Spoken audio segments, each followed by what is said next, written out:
fourth day of our summit. It's not going to be such a long day, but it's going to be a really fun day today because we have an amazing guest that will be joining us at in 2 hours from now, exactly 2 hours from now, Shamini, who is a beautician, and you can see on our Facebook page, you will see her information. She's a beautician, she's a health specialist, she's a fitness guru, and she has helped a lot of people change the way that they feel about themselves through healthy eating and all kinds of wonderful tips. And so please come on board and watch and join us later tonight as we learn a little bit more about Shamini. So the last 3 days we've been sharing a lot of information.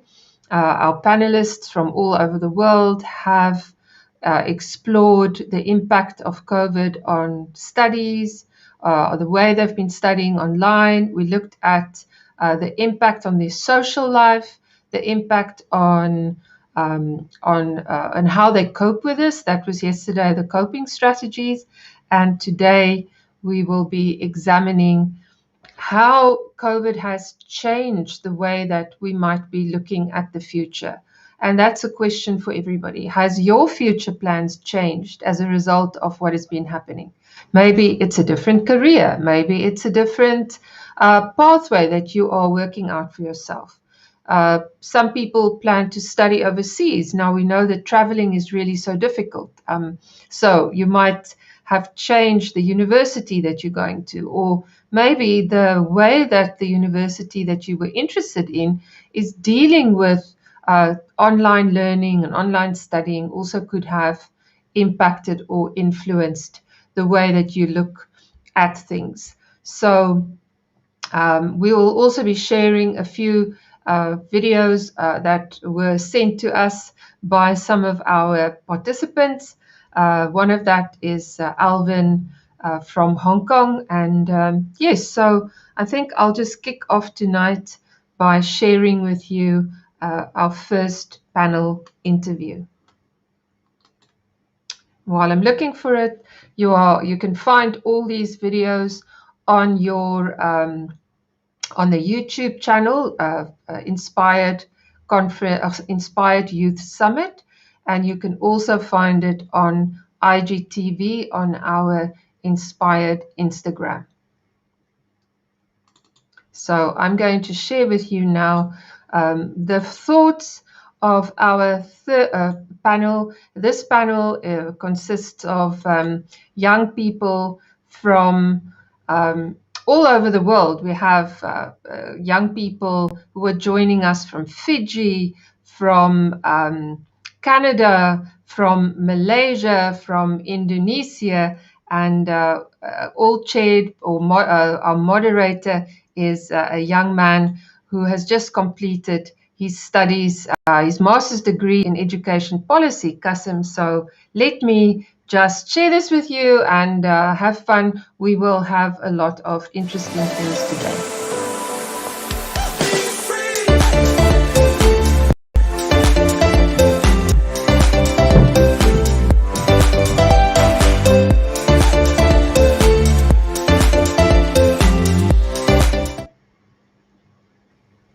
Hi, my name is Harley. I'm from Canada. I'm going into grade 10 this year.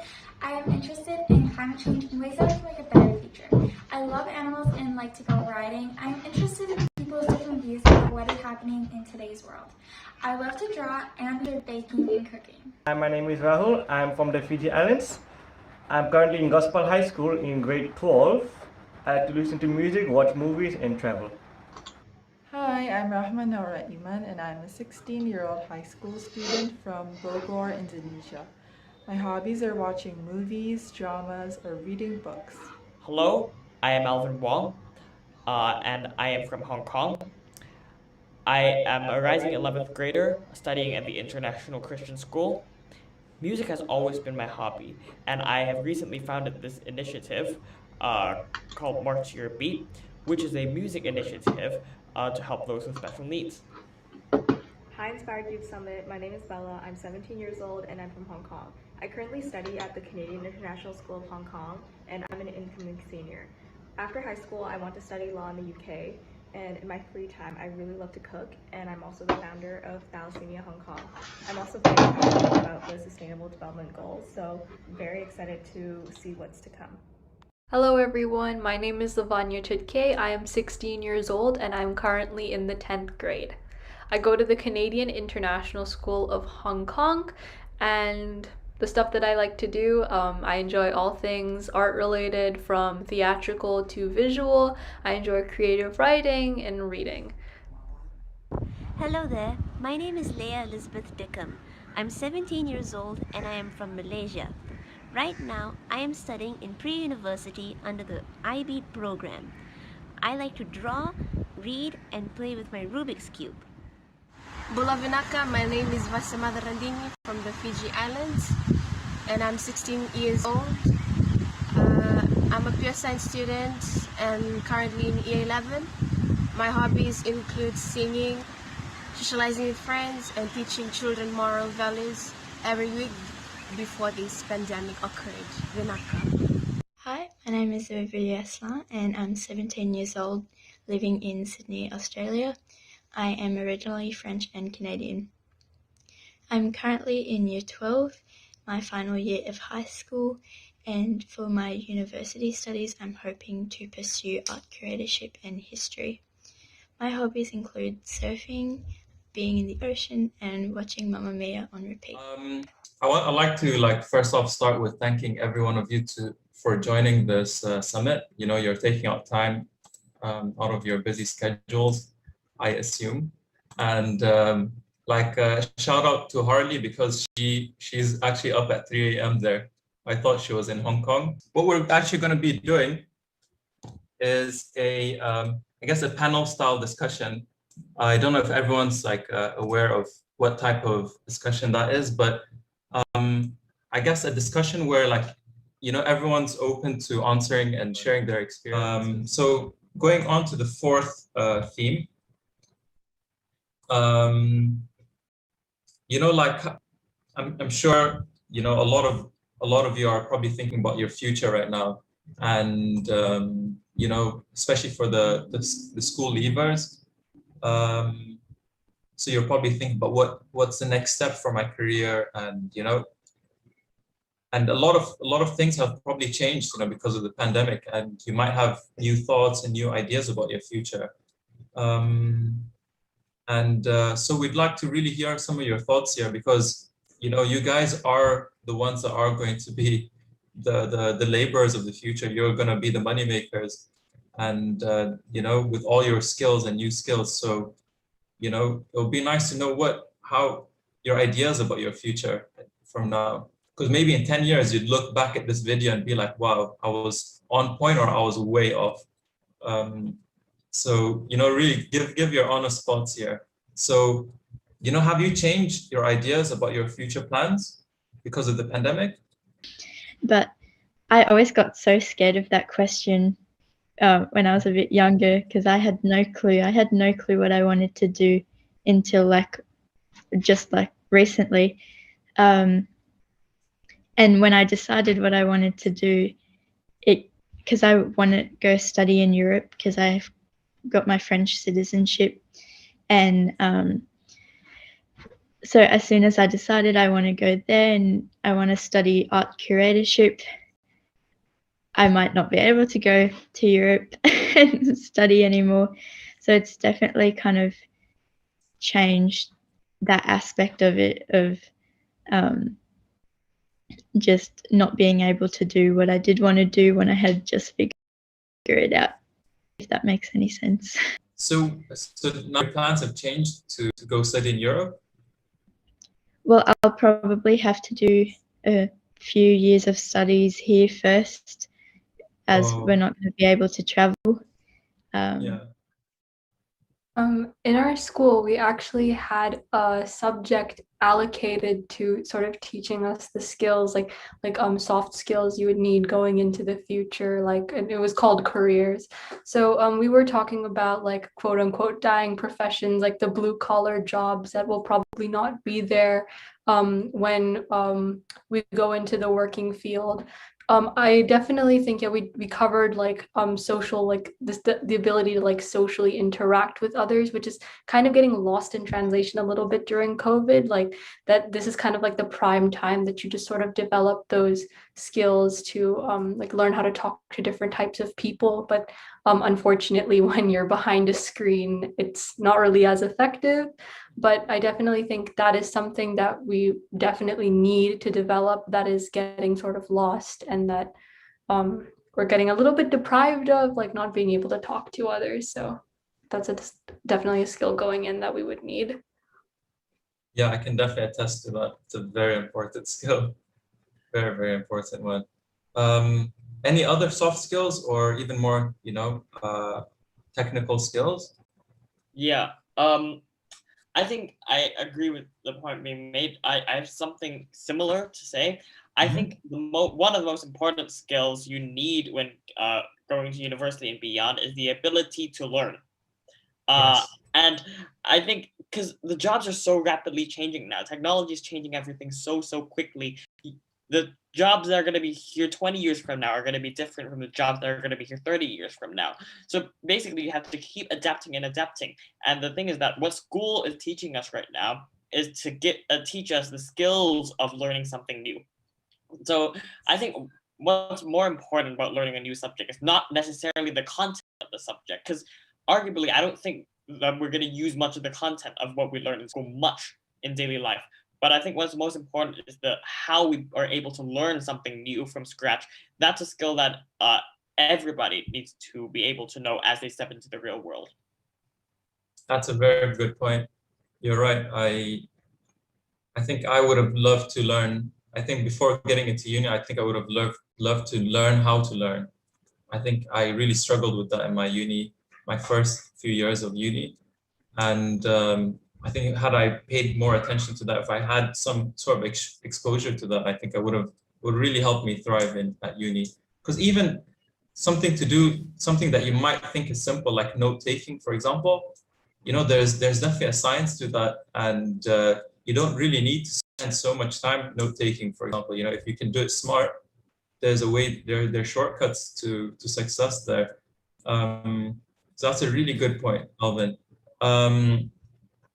Any other skills that you can think of? Because I'm thinking now, like during my time, we didn't have any classes on like coding, for example.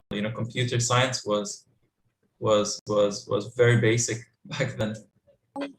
I'm not necessarily into it, but at my school, I've found that they don't really have a very good like computer technology program. So I think what would be great is if like I could have a better education on like technology and like coding, as you said, because like it's gonna be probably something very in the future, because it's evolving like all the time and it's changing, and it's a very important skill for like everyone to know, especially because it's probably like it's in our day-to-day life already, and it's probably going to be like a lot more in the future. And I think it's very important to learn.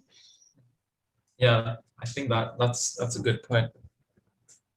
I think so many schools are already sort of adopting that, and yeah, I'm quite surprised that maybe the school is looking at it maybe. Yeah,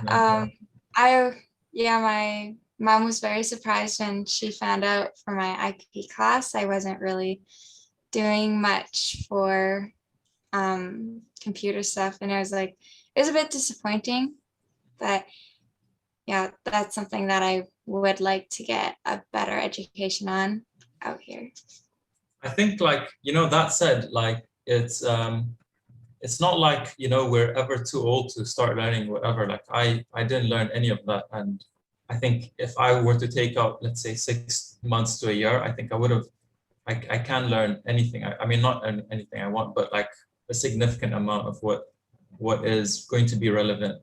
So please don't lose hope. Rahma, in Indonesia, what what are the schools trying to develop for the young generation for the future, and what do you think they should add maybe?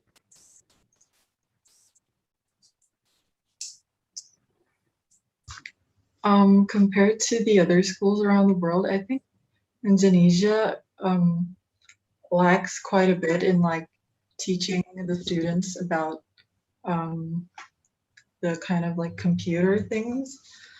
Like especially in high school, we don't really learn anything like that. I don't think, especially in public schools, even though I don't go to a public school, but I think the education system in Indonesia is more like fixed on like normal subjects, like traditional ones. Yeah, like traditional ones like physics, chemistry, those kind of things. We don't really have like computer science or like those soft skills taught as like a subject. Probably there is, but not like as a subject, you know, more like a club or like extracurricular sort of thing. So I think Indonesia can improve on that aspect. So what subject do you think that they should adopt, I think, for you, in your opinion? In my opinion, I think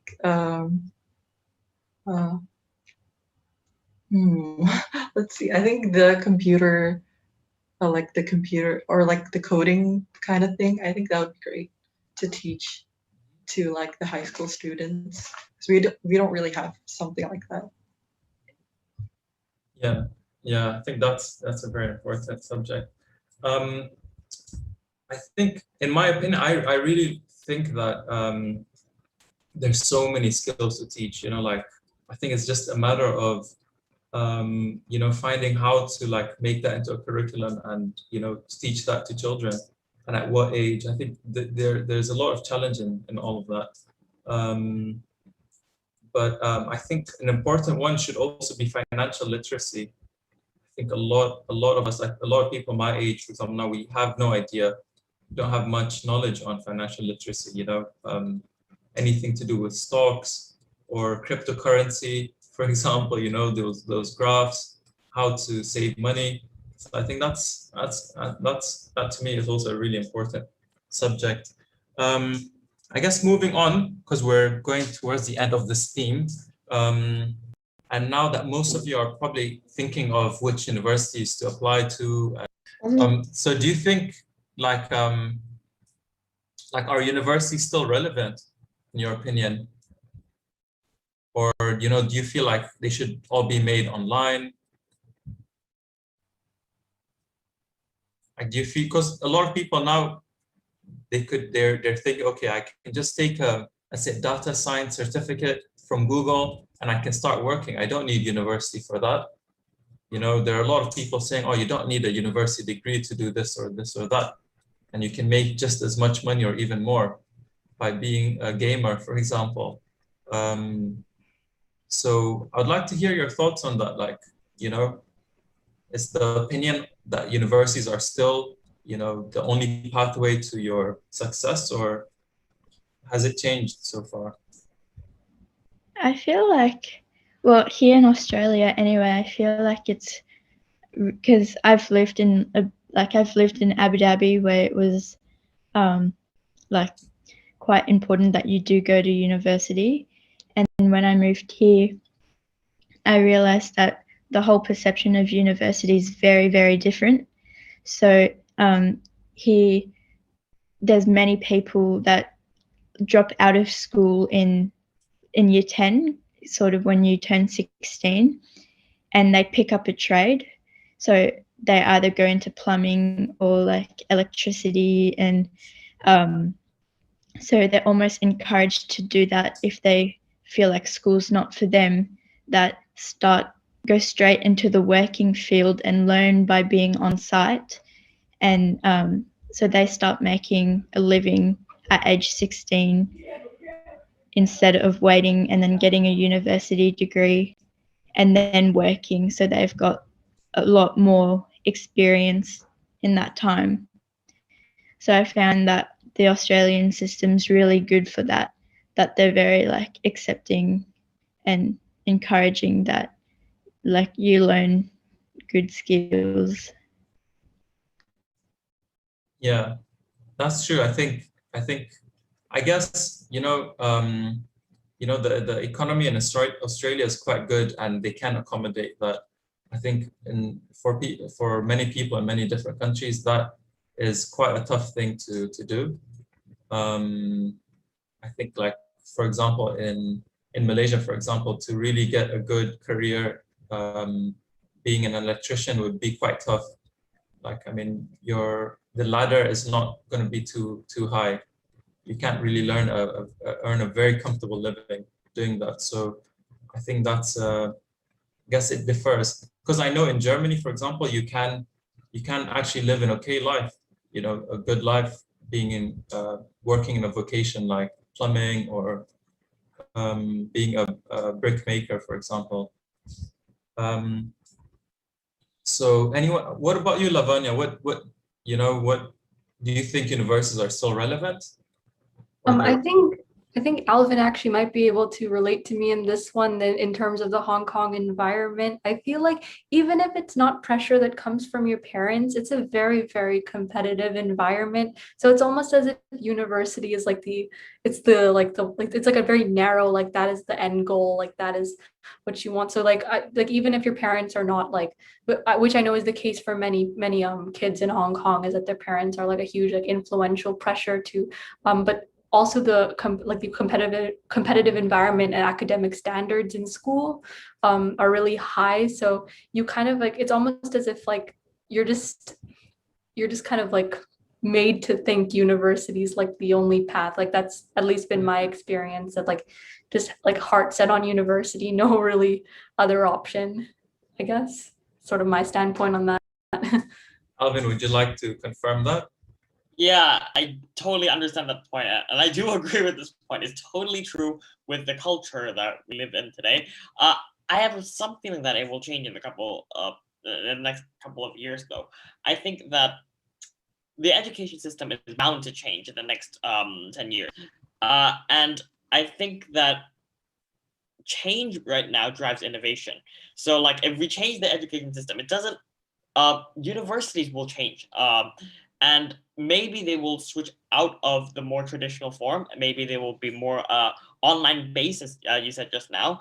And I think that this type of change will drive new forms of innovation, which will continue to drive more change. So I think like if we change the education system, if we change the university system, the jobs in the future will change and our whole world's mindset will change. So I think it's very, very important how universities function, because it will affect a lot of our future lives. Yes, that's true. That is definitely true. I remember like attending one short like workshop on like the future of universities, and many people had so many different ideas on how it will change and what will be relevant, what wouldn't be, and they all predicted that it will change in the next 10-15 years, like you said. So I think we'll definitely have to keep our eyes out on that.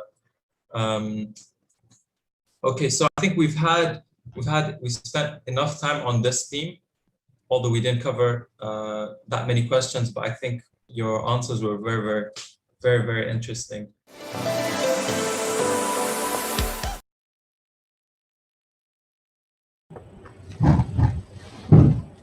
Hello.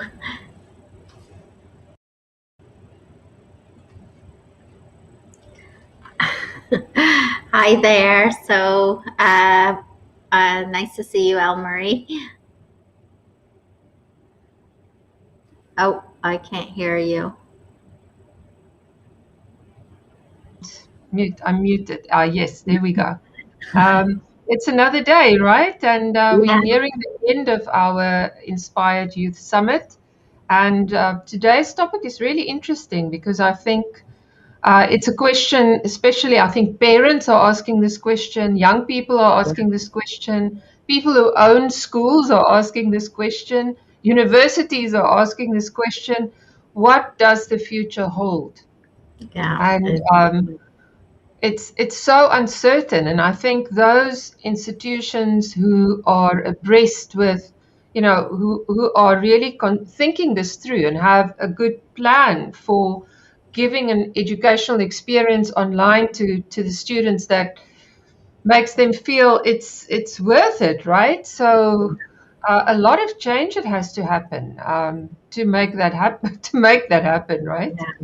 Yeah, I think, my niece is studying, medical at her first year of university, and it's just a different experience when it's all online, right? And you're not in the lab doing the physical things. But yeah, I think, and also, my younger daughter, she was always set on going to university, and she just has changed her mind and wants to do something physical, moving, physical, more practical. So she's going into video and music editing in the film industry. So I think lots of people are rethinking what they want to do, and whether the courses that they were planning to join are the right ones for them or not. So yes, and I think it's this the most important skill you can now have is flexibility, adaptability, to be able to learn and unlearn. That's so true. Yeah, I think, and I mean, I've changed careers a lot, several times. I always told my daughters, you can, you learn from every experience that you have, and you can take that forward, and you can try things out, and you can always change if you decide that's not, Yeah, I read a statistic, or not a statistic, but a prediction from one of these organizations that look at future and future careers, and they say that the average millennial and Gen Z specifically, will most probably have had 10 different jobs in their life. Yeah. A minimum of, and it doesn't mean 10 jobs in the same industry, but new things. Because if you think 10 years ago, we didn't have wind farmers and nanotechnologists and God knows. I mean, there's just so many new things that and the problem is schools can't keep abreast with it. It cannot be the responsibility of the school to prepare children for all of these careers. There's no way. How can teachers keep up? And this is why I think the industry and private institutions and should get engaged with education, because how would you know what you can study if you don't even know the career exists?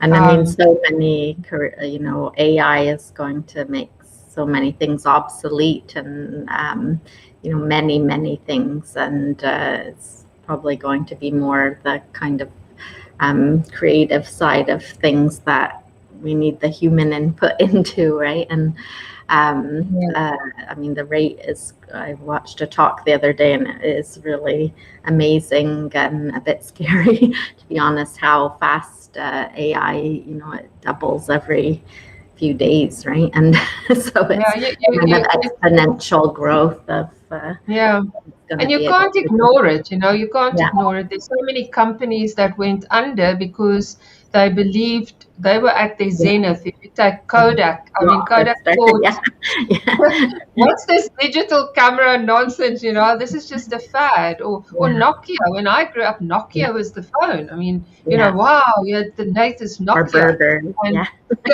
Canadian. So we have to keep abreast, and it cannot be the responsibility. It's a society. The society has to work together. And those people that are just pointing fingers and blaming, I always ask myself, are they rolling up their sleeves? Are they going to their children's schools to share their knowledge? So this is a solution that cannot be found only from one direction. So I also want to encourage you. I'm going to share with you links in the Facebook page and also on our Inspired Youth IG page, links to our previous conference, where we, and two people very specifically that I'd love for you to watch. The one is Ben Sauter from QS, that they rank universities annually, and he talks about what now the new demands are and how universities have to change so that they can stay in the top of the ranks. And it cannot be the traditional way of doing it anymore. And the other person is Nadim Naitu of the Knowledge Society. So Nadim works with some of the biggest influencers and biggest minds, and these kids that are in his Knowledge Society. It's really worth listening to them, and we've recorded them as well. So we will share those links, and really it will be great for you to watch that. So let us look and listen to our second panel. This is panel 5, and panel 5 is led by our moderator, Majid, a young guy of 18. You would never say it when you listen to him, and the professional way in which he's managing his panel. And let's listen to their thoughts about the future.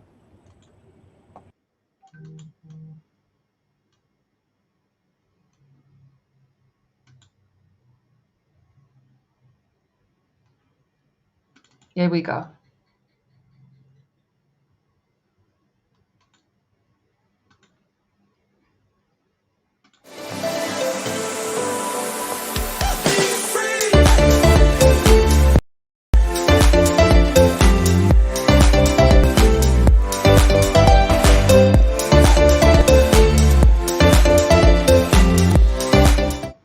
Majid Mustafa. I'm from Uganda, and in today's forum, I will be your moderator. I will be asking you the questions, or mainly I will be conducting the forum and making sure I'll be basically directing the discussion. And thank you for all the esteemed panelists for attending the session. And I mean, we can go forward with each introducing ourselves. I think I've introduced myself enough, and I guess we could start with Rafa from the left of the screen. If you could please introduce yourself, the stage is yours. Hello everyone, I'm Rafa Al-Khatib. I'm from Lebanon, and I guess I'm really excited to be here today. I'm also very excited to be part of this. It's such a nice thing for us youth. Thank you. You're welcome.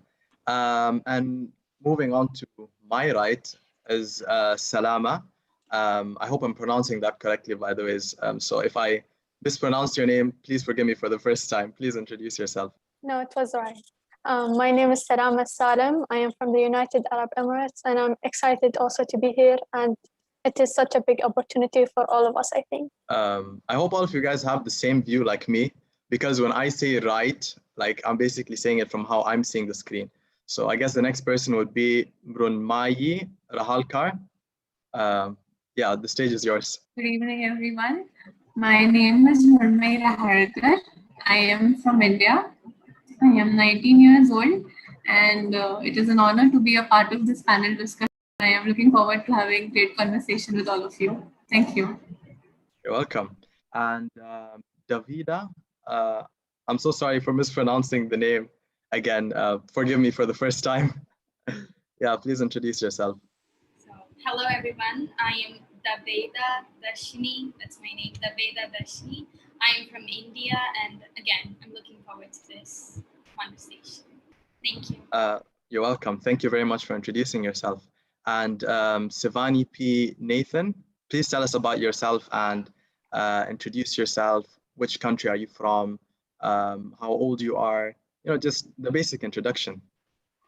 Hey everyone, I'm Shivani P. Nathan. I'm from India and I'm 15 years old, and I'm really looking forward to hearing everyone's ideas and expressing my own. Very happy to have you. And Milena Danilova, could you please introduce yourself? Hi everyone, my name is Milena. I'm 15 years old and I'm from Uzbekistan. I'm really glad to be here because I've been looking for an opportunity like this for quite some time now. We're very glad to have you, by the way.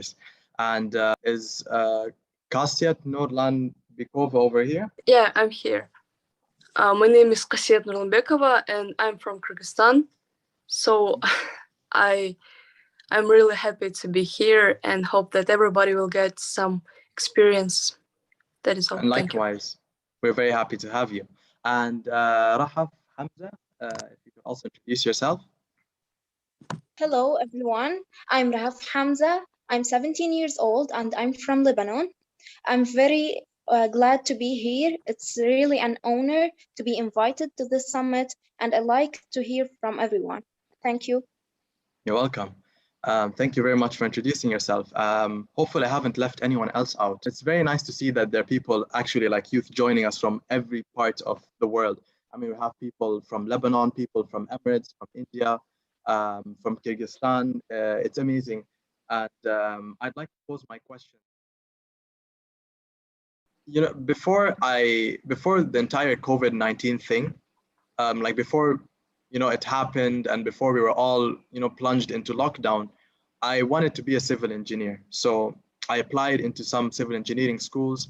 I got accepted. And then once the lockdown happened, I realized that after the lockdown, many people are going to lose their jobs. So I changed my mind and I said, instead of a civil engineer, I'm going to become a dentist because that's where the money is. So like a pandemic has affected my decision of what career I want to do in the future. So has something similar happened to you, Sivani? If something similar has happened, I mean, has the pandemic caused you to change your career choice for the future? Oh, well, I'm 15, so right now is like when I've started thinking about what I want to do. And after the pandemic, I've certainly heard and I've seen things like, I think I've been exposed to a lot. I think all of us have, and that changed the way I've looked at things. And I wanted to take literature, but then when I say literature, people just go, oh my God, you want to do literature? It's like something bad, because there aren't many opportunities when you think about literature. So so I'm considering different things now, and I'm keeping my mind open because I don't want to fix on one thing right now. So I see. I mean, it depends a lot as well on where you are. So some people, for instance, you know, they go into English literature, and maybe in America, it's not that profitable as a career. But for example, when they go to South Korea, then it's really lucrative and profitable because they get a job as an English teacher. So do you think that you, if you take literature or pursue your career, that you will move to another country that's more profitable to work there as a teacher or as a worker? I'm not sure, but South Korea, I'm not really sure. I'm not necessarily South Korea. I don't know. People are like, there's a war going on between South Korea and North Korea, so like, I'm not really. Okay, let's say Turkey. Actually, Turkey requires on a large scale many English teachers. So would you consider, for instance, moving to Turkey if you needed to pursue your career to another country where it's more of a possibility? Yeah, I definitely would, because it would mean like getting to help people learn the language, and that's something really nice. I think I might. I see. That's very interesting. I wish you the best with your future career, by the way. Thank you. And moving on to Rafa, I wanted to ask you as well, what are the prospects of future careers in Lebanon at the moment? Actually, here in Lebanon, it's really hard to think about your future career because there aren't many job opportunities, especially now because like the currency went down and all of that type of stuff. But I think everything, considering like technology, modern technology now is a hot topic. Also research, work, that's really hot now. So I guess like considering something like that for me personally in the future, I'd definitely find a job here in Lebanon. I see. So when it comes to choosing a future career for you personally, is it more about how passionate you are for your career or more about the money that lies in the career? You definitely should take both into consideration. Like you can't go into a job only because you're passionate about it, because then you won't go anywhere. You'll just practice it for yourself and not for like profit or money, you know? So you should take both into consideration. Do something that you're passionate about, but at the same time, consider that you're doing it for a reason, to get money, you know? So I guess like whatever you do anyways, you should try enjoying it as much as you can. I see. That's and true. also be passionate about it. That's Yeah. true. The balance is very important between the two. I was reading. Exactly. Thank you very much, by the way. You're I welcome.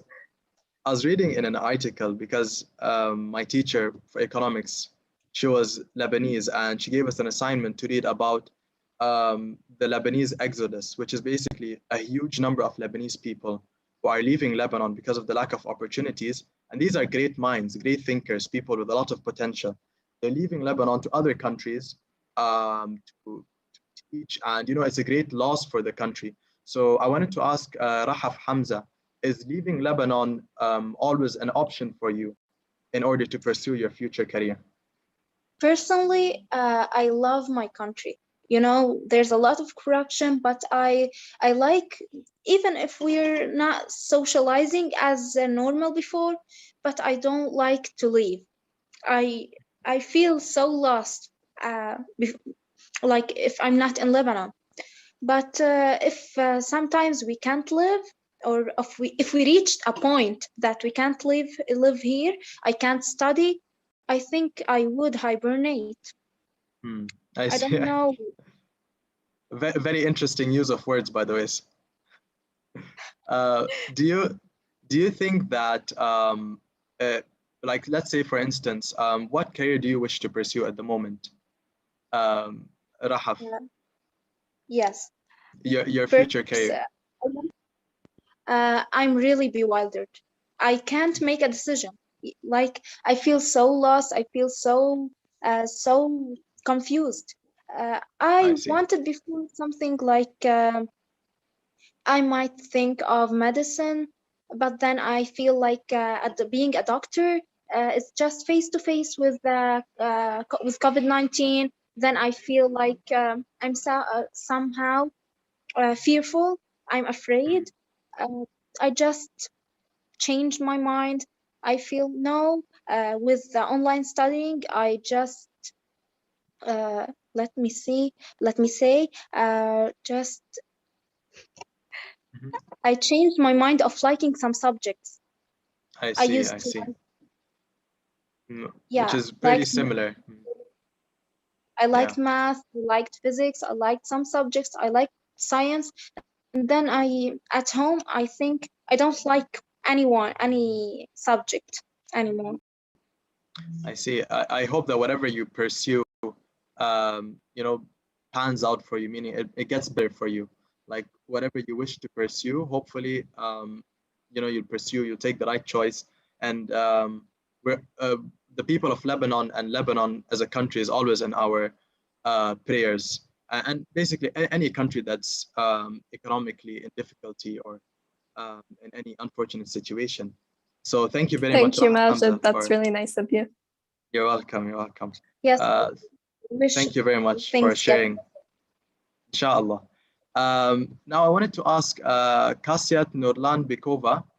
A few minutes ago, you said that the educational system in Kyrgyzstan wasn't that good.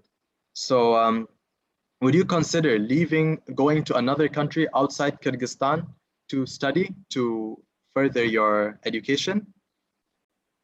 First, I want to emphasize that I think that educational system increases in the whole world. I've just said you before why. So would you like to go to another country? Yeah, it was a question, that's- yes. I will study abroad, in university abroad in UAE. I hope. I've just sent my documents and I'm waiting for results. But I think that I won't work at any other place, because I think that my country, in some cases, it will be better for my country if I will be there. So oh my god, I've just. No problem. No problem. It's okay. You can. Don't worry, we can cut this out. Don't worry. Yeah. Relax. No problem. Luckily, now with modern editing tools, it's so easy to just cut things out, right? So Thank you for that. And you can rephrase your question, and if you don't want to take a bit of time, also maybe you could also talk about, do you think university is relevant? Many young people say, I don't need to go to university anymore, right? I can just go from work, study online, earn a lot of money, become an entrepreneur, build an app. I don't know if that is something, Majid, you would also maybe want to explore. Yes, definitely. I mean, it's a very good topic worth exploring. Is our degrees any more necessary in today's day and age? But before we go into that subtopic, I just wanted to summarize or basically close this other sub-branch of future careers. Would anyone like to say anything regarding future careers and their choice of it? If anyone would like to say anything, any closing remarks? Okay, then in that case, we can continue with the next topic, which is, to put it simply, are degrees necessary in today's world? So I think Milena Danilova, you could share some insight on your thoughts and opinions. I've actually been recently researching what I want to do in the future, which similar to the previous topic, actually. College, I think, is not, when you look at other people, like adults in our life, right? When you ask them what they're doing, I've literally never met someone who is still doing and doing well at the thing that they studied for. My mother, she's in education and she studied to be a lawyer. Like, it's a whole different thing, and it has nothing to do with what she used to do in the past. But she's still very successful and she's still building up. And when I was looking for jobs and when I was looking at what IGCSE exams I want to take, what subjects I want to take, basically, I noticed that even though these jobs need a degree, they never really specified which. They just want bachelor degree or master's degree.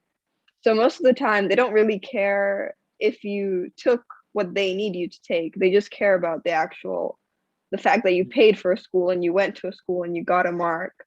So that's true. Even though college is a necessity, like anywhere you go, they want someone with experience and with a degree. They don't really care about what you're taking. So it's kind of half-half, I guess. You need it, but you also don't really. So I think that's pretty much the whole summary of it.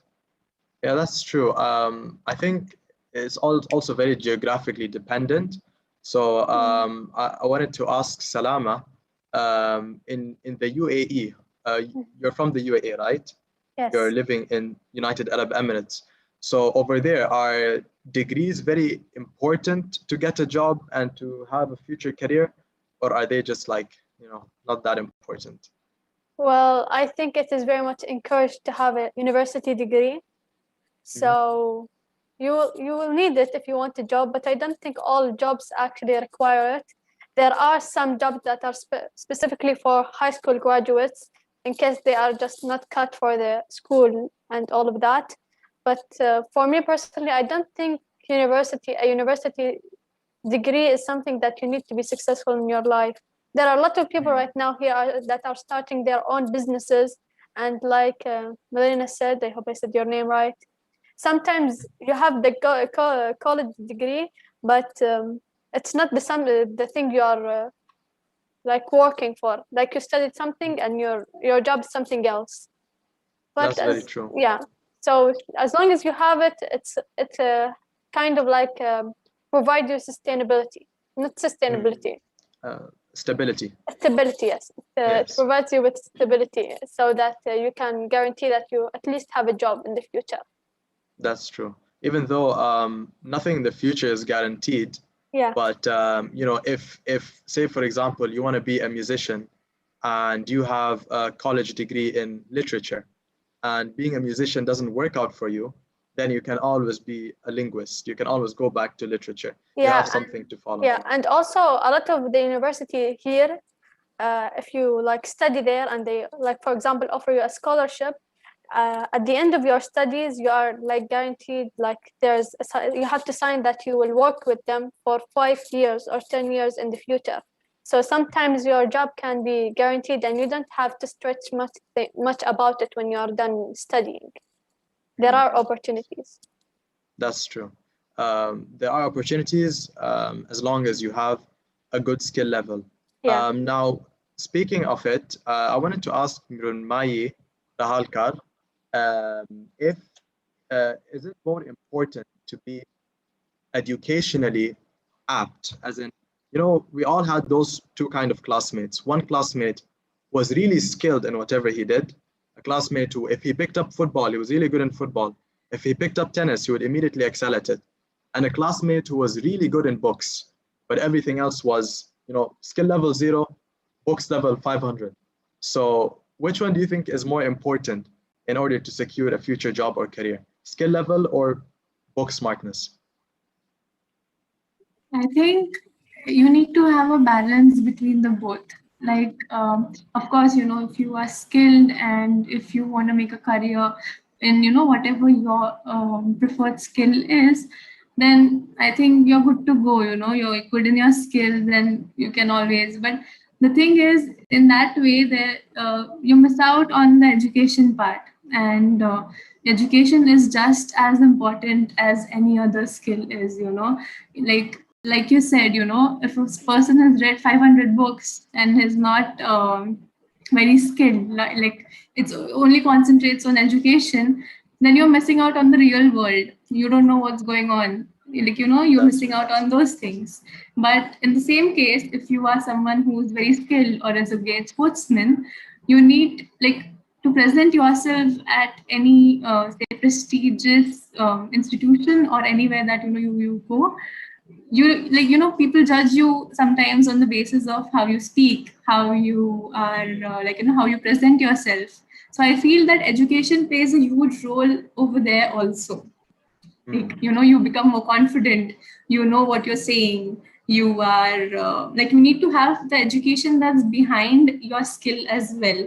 Like, say someone plays football, so that person needs to know, like, say, a little bit of the history that's there, true. the history that football has.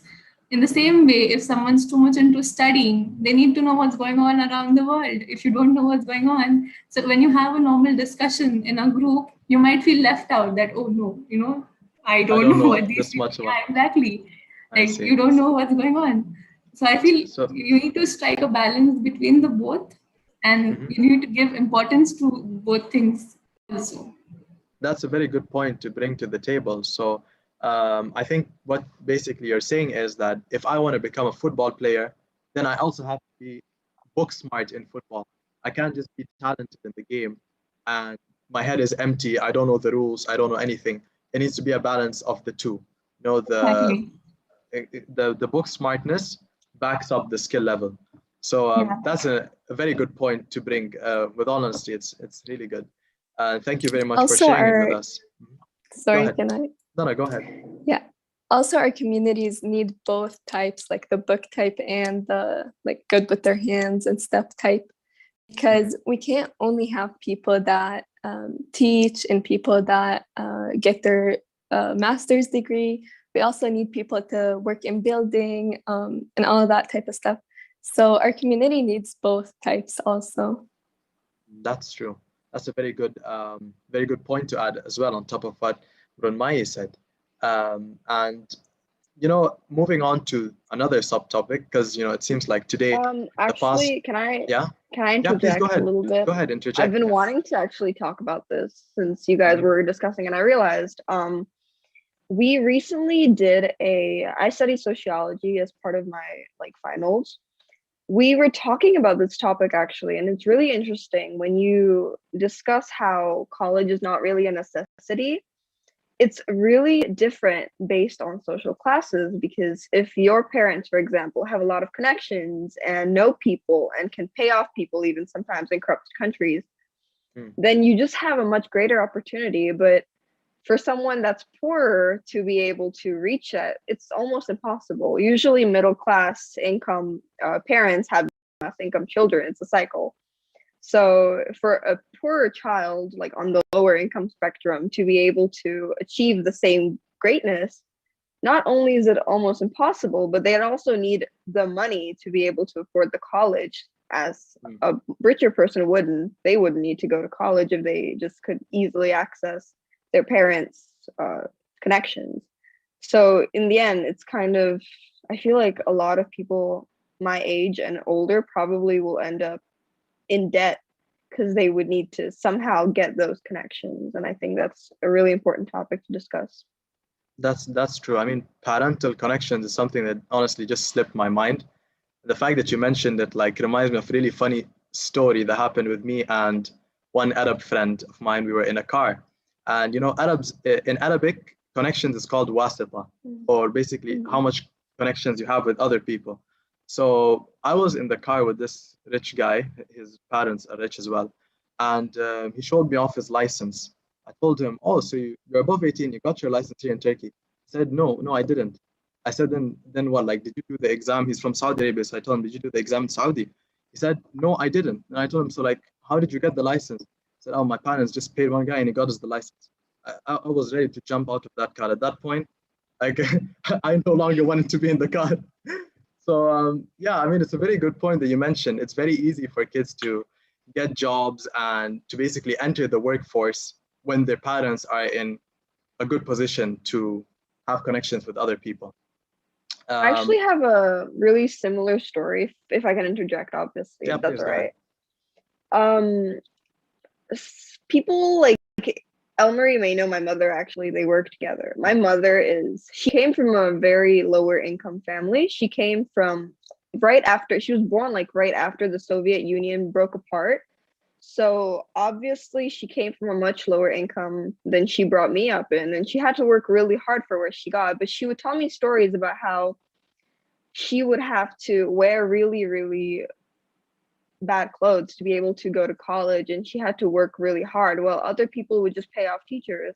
And for me, Yeah. because of her hard work, I got to go to a really great school as I am now. But even then, obviously, we're not like super rich as the other students in my school are. And I remember a story of this one guy I knew in college. He is also from actually the UAE. I think he's from either the UAE or Egypt for sure. Very rich person. He kind of had sort of a friendship with another one of my friends. And even though he's rich, he had the worst grades and he still managed to excel in school. Not excel, but he managed to go through school. He managed to get a degree. And in the middle of his studies, he just decided that, hey, I want to move to this country. And he just, with the worst grades, he got into one of the hardest universities to get into. Yeah. And he still studies horribly. And he's genuinely a very horrible learner. And he still has the opportunity that I know I would never have. I know I would have to study really hard and have to work really, really hard to even have the chance, you know? I hope I never find out the name of that guy, because this would be the best backbiting session ever. Like, it's very difficult actually watching that happen, because you know that That's even true. though you may know this person, they can just Yeah. pay off anyone they want, and it's just so much easier to go through life that way.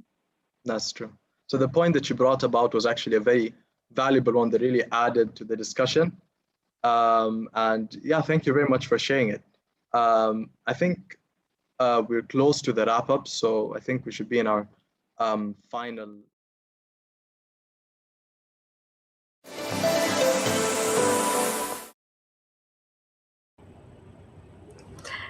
Great. So welcome back. That was a really interesting session, and just really interesting to see all the different viewpoints and what people are thinking and learning through this process about themselves and what they want to do in the future, and you know, looking at what's happening in different places like Lebanon and other countries, and how maybe their ideas have changed of what they feel is important. You know, when we go through these kind of big experiences, like, I mean, Lebanon's had much more than just the pandemic to deal with, haven't they? So it does change your point of view a lot of times.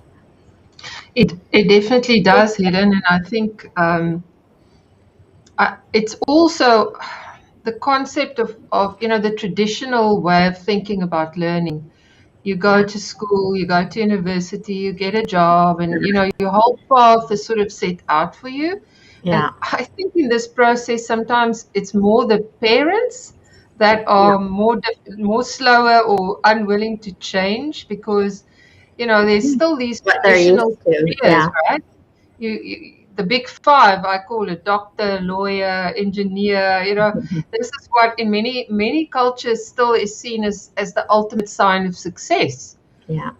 But when the concept of the nano degree or the micro degree started coming up, I thought that is amazing, because yes, there is an argument for a very broad education. Yes, there is an argument for, a doctor can't just put together their own sort of degrees. I want a little bit of this and a little bit of that. But in some careers, why would you need to go through, do all the traditional subjects? What's the use? We do these degrees, and it's like, what did I ever do with? Why did I ever have to take that subject? It's not related to real life. So a lot of the the actual doing of things, we see in business, we see a lot of people teaching business that have never run a business. It's very different to run a business, right? And so yeah, I think and even though universities are one of the criteria for the rankings of universities is the research that's done by the lecturers, right? So the research and by the students, the research that is produced, the number of PhDs and masters, etc. But sometimes and there's value for going very deep into something. There absolutely is value, and it's very important in many aspects. But you also have to ask yourself, how far from reality is the teacher, and how far from reality is the lecturer who's teaching the teacher? So I met Sebastian Thrun from Udacity, and it just blew my mind. The whole concept of the nano degree, getting industry recognized qualifications. People in faraway places can do these degrees and work and earn money, and so there is, it's an interesting debate, the whole thing around universities. It does show that you have the self-discipline, you have the commitment, you can study and you can complete this, and I think that's the value of it, right? And a lot of the personal relationships gets established, your lifelong buddies that you meet at university. But now kids are studying online. What happens now? So interesting question, right? Yeah. So let's go ahead and listen to our next panel. This is panel 4. Our moderator is Gemma Pettersson from Sweden, and she's also lived in the UAE. We have all these kids who have lived all over the world, right? I think each one of our moderators, I don't know about Adam, but the others have all lived in several different countries, and I really think that's such an important experience for a young person, and I hope that COVID is not going to restrict that and take that away from them, because it just gives you so much more perspective and insight and helps you to develop empathy for other people's point of view, right? Your children have lived all over the world, many, maybe a bit too many countries. Especially Francesca, she's been in 7 or 8 now. So, wow. Alex. Yeah, everything has an upside and a downside, right? So, okay, so let's listen to our 4th panel of the day, and it's not a very long one, but they do have very interesting insights. So here we have our panelists from Lebanon, from Tanzania, and from a number of other countries. So enjoy.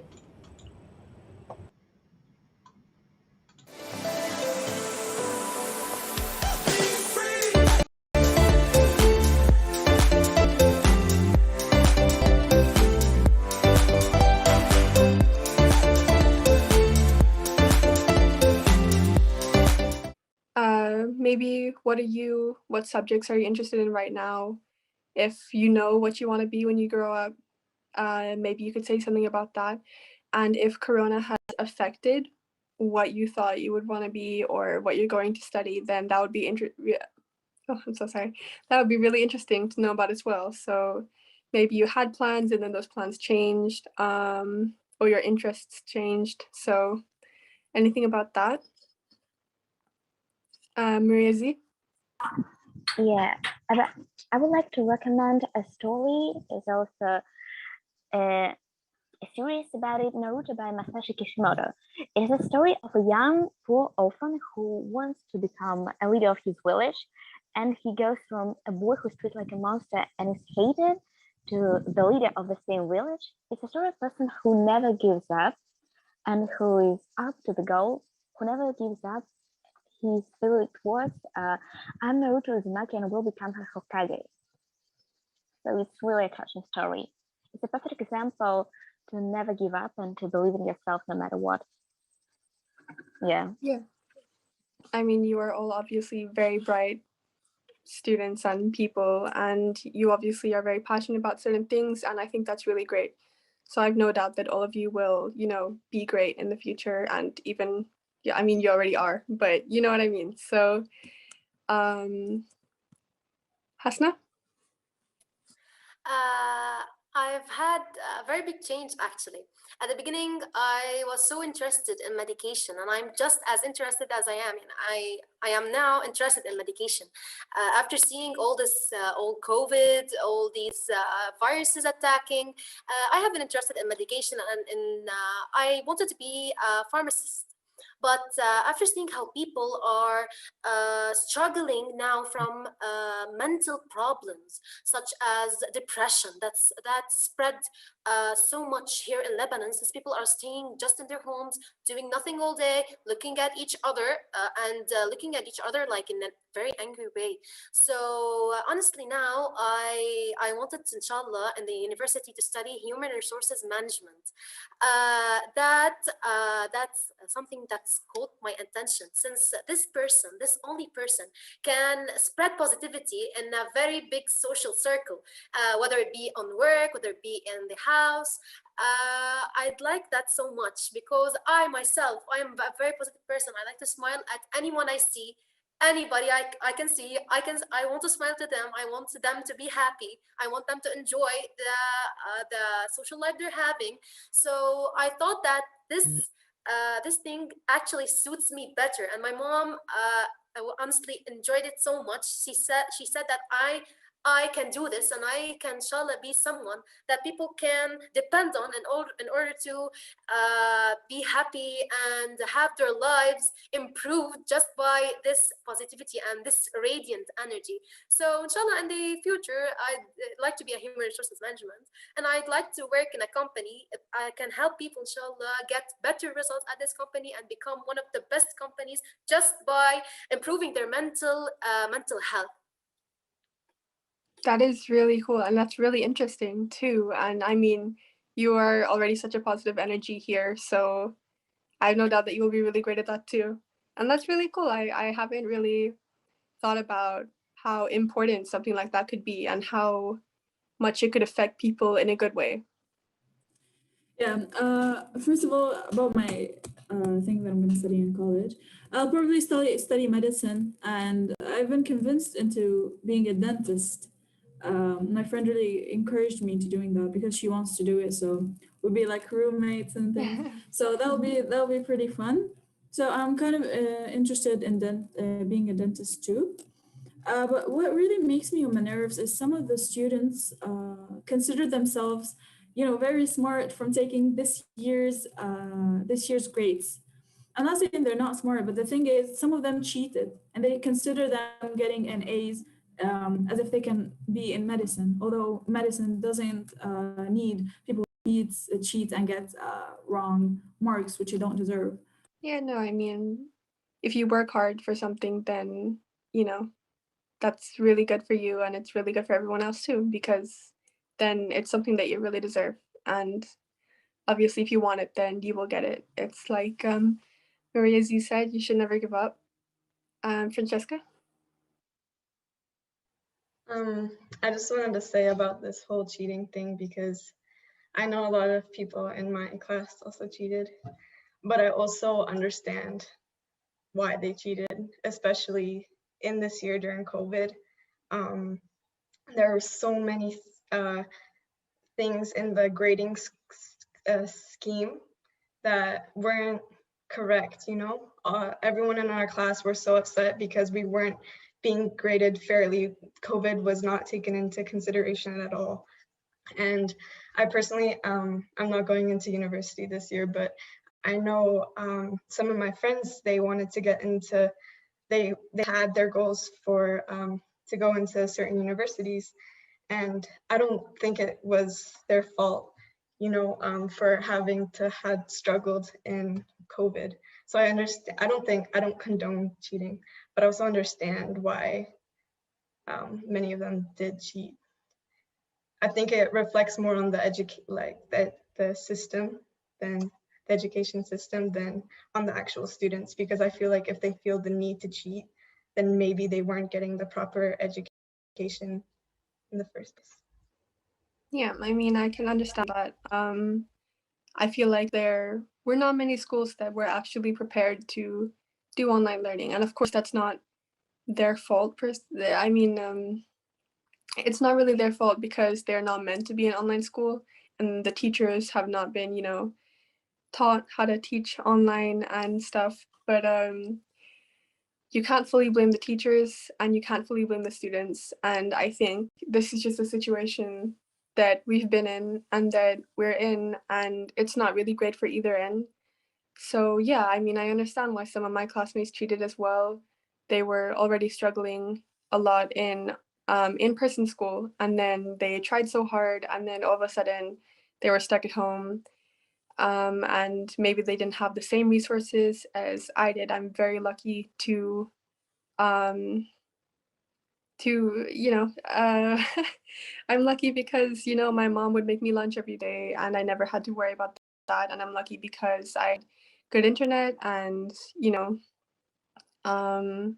but maybe some of my classmates did not have that to the same extent, and it made things more difficult for them. And that's not really fair, that we should be graded the same way, and that, you know, if it's already difficult for me, then I can't even imagine how difficult it is for them, especially if they, you know, need more help than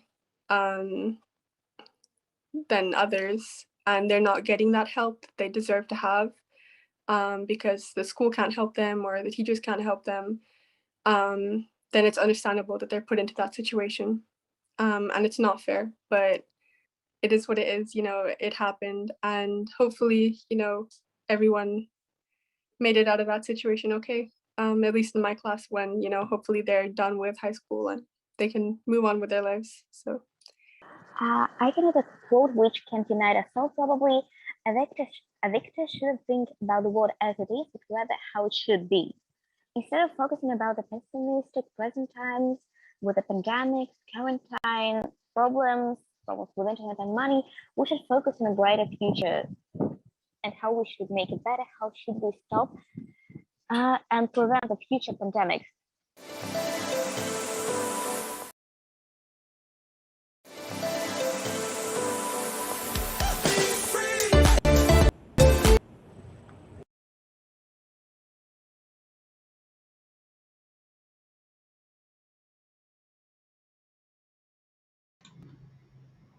Yes, so another very, very insightful set of comments by the young people. I mean, it's such a difficult situation that they find themselves in. And it's also interesting to hear that some people's views of what they want to do have changed, and for others it has stayed the same, right? So maybe there's even more of a motivation, like our one of our panelists just said, to study medicine because of the situation in the world today. So yes, and I think it's just not enough information. I think if something that was something really worthwhile for young people would be if there was a if there was a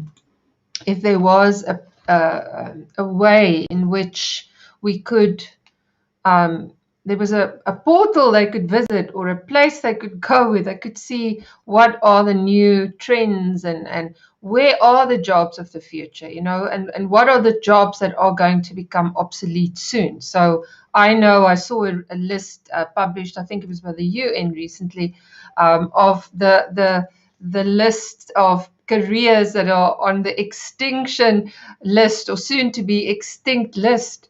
And, you're talking about auditing, you're talking about, I think even law was mentioned.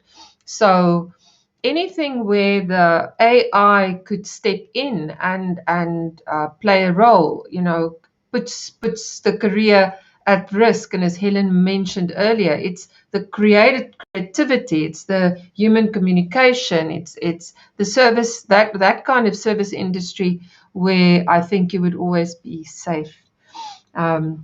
Okay, so let's move on to, that was panel 4. Let's move on to panel 3. Panel 3 is the moderator is Peter Westring from the Netherlands, a young man who's doing his master's degree in journalism. And that's quite a tough course to get access to. So congratulations, Peter, for that. And he has a range of nationalities with him in his panel. So he has kids from South Africa, he has kids from the Netherlands, and well, all over. So it's quite a big panel, lots of people, very interesting conversations. So let us listen to this panel and hear what they have to say about the future and the future of work.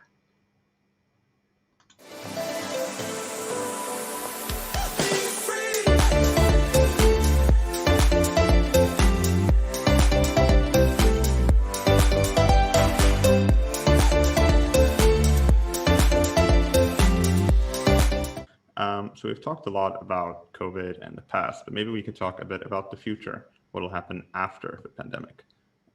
So maybe I'll ask Reham, what are your steps going forward after the pandemic or just in the near future?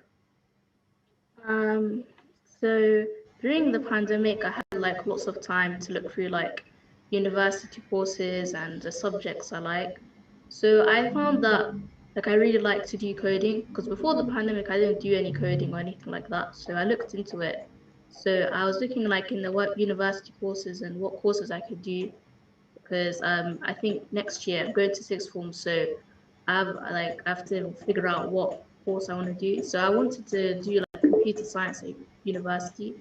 So it just, yeah, the pandemic actually kind of helped for me in that way. So it kind of gave you time to find things that you're interested in and learn, things that might be something that you might want to look into for the future. Yeah, definitely. Cool. And what about Elliot? What have you found to be something you would like to do going forward? I actually found the exact same with the pandemic helping me choose kind of what I wanted to do in university because 2 years ago I wanted to do veterinary science and then I wanted to do astrophysics and I just wasn't really sure what I wanted to do. But then when the pandemic hit, I kind of saw, the negative effects on everyone's mental health. And it kind of got me thinking that this is something that I would really like to help with in the future. I worked with an organization that was really focused on young people's mental health. And after that, it was kind of just, it sparked this,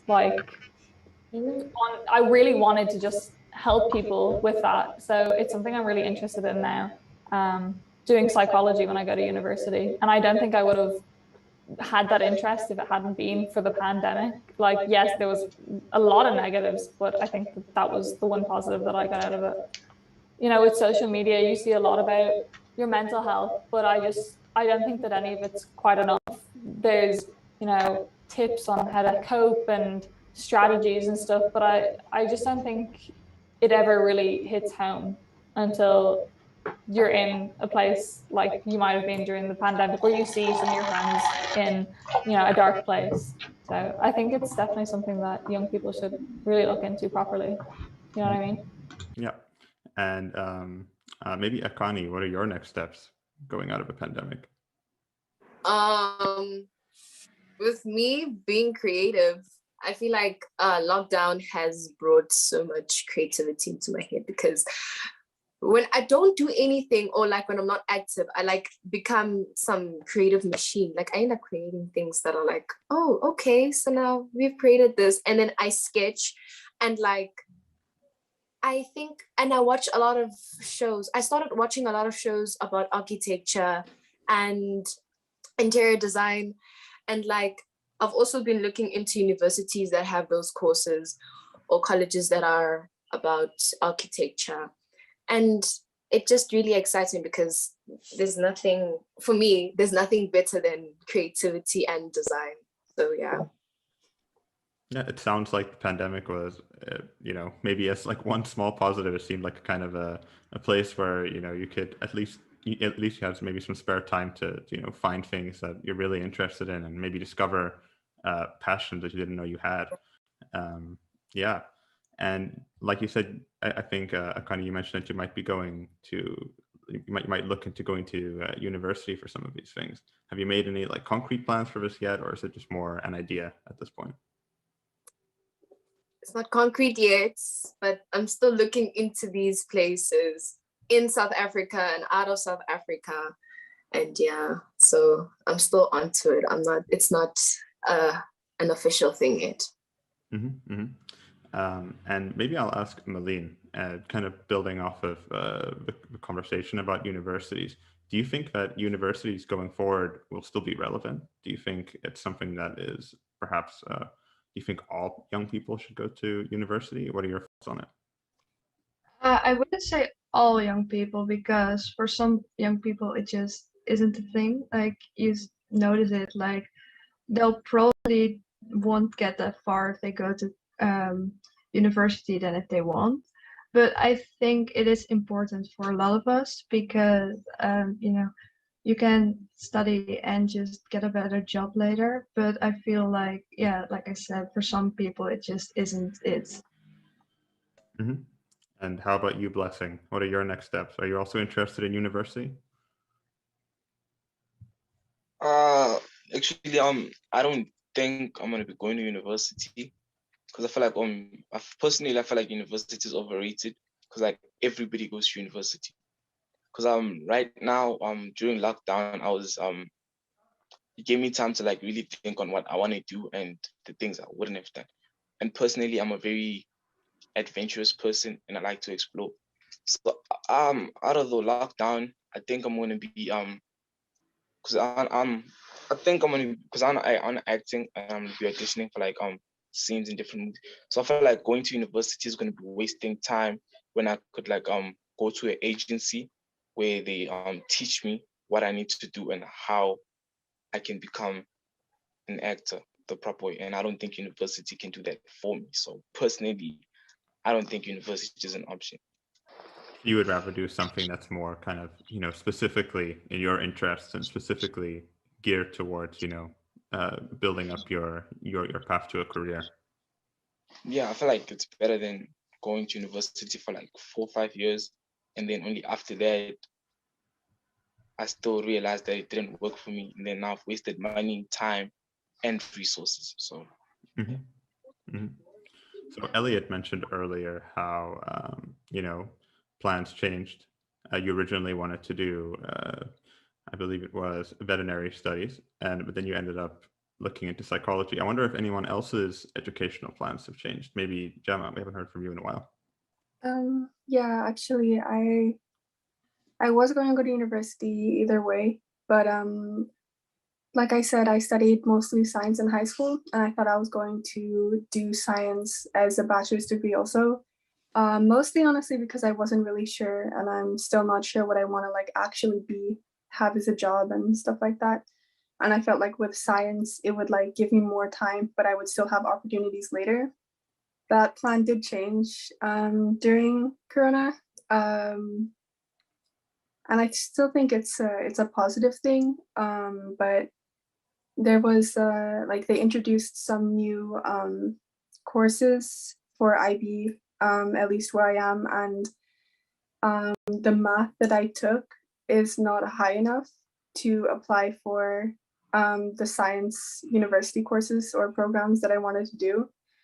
And then they decided that that should apply for my year also, even though we chose our classes before we knew what the conversion was. So then I found out that I couldn't do science, and that I didn't really know what else I would be able to do or I wanted to do, because I haven't really done like social sciences and stuff like that for quite a few years now. But yeah, then I found the program I'm going to do, development studies, and I thought that it seemed pretty interesting. And there's no use in thinking about what I can't do, because I already decided that I don't want to take a year off just to study math to get into science. And I decided that's not what I wanted to do, and I'd rather just get into something else, which I did. So I think it worked out in the end.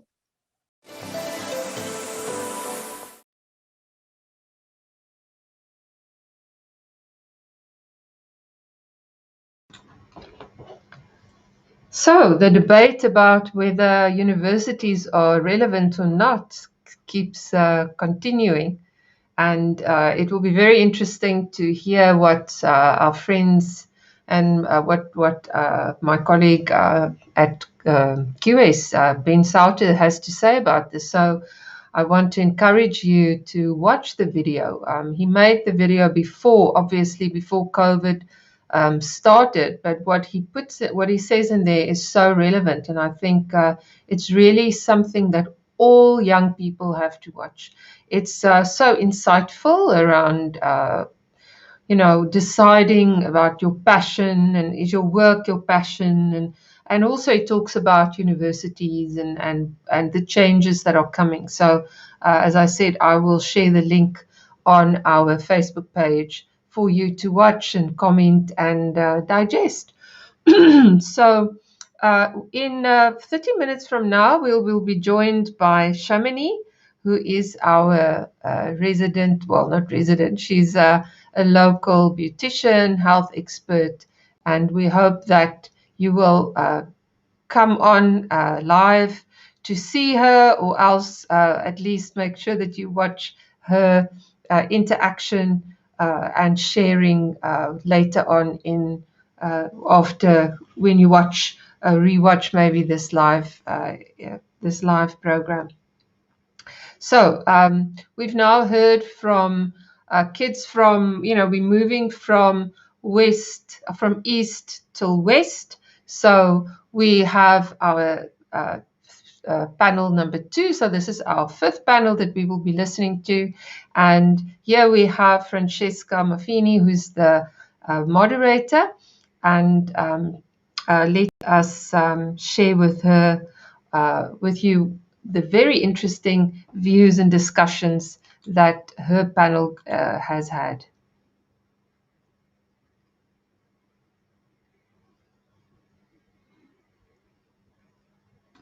Let me just go to the link. Yes, very interesting discussions happening amongst young people about the future of education. So here we go, panel 2, day 4.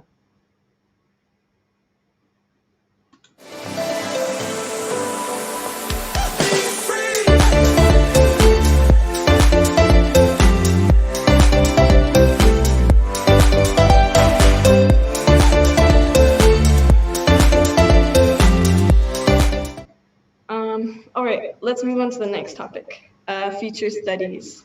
How did COVID change your plans for your future studies, if it did? Rodrigo, you're going to university, right? Did COVID change your plans in any way? You were studying sciences, right? Did you always wanted to go into international relations? No, no. In fact, I went to the science course, so I was like into medicine or something like that. And now I've changed kind of radically.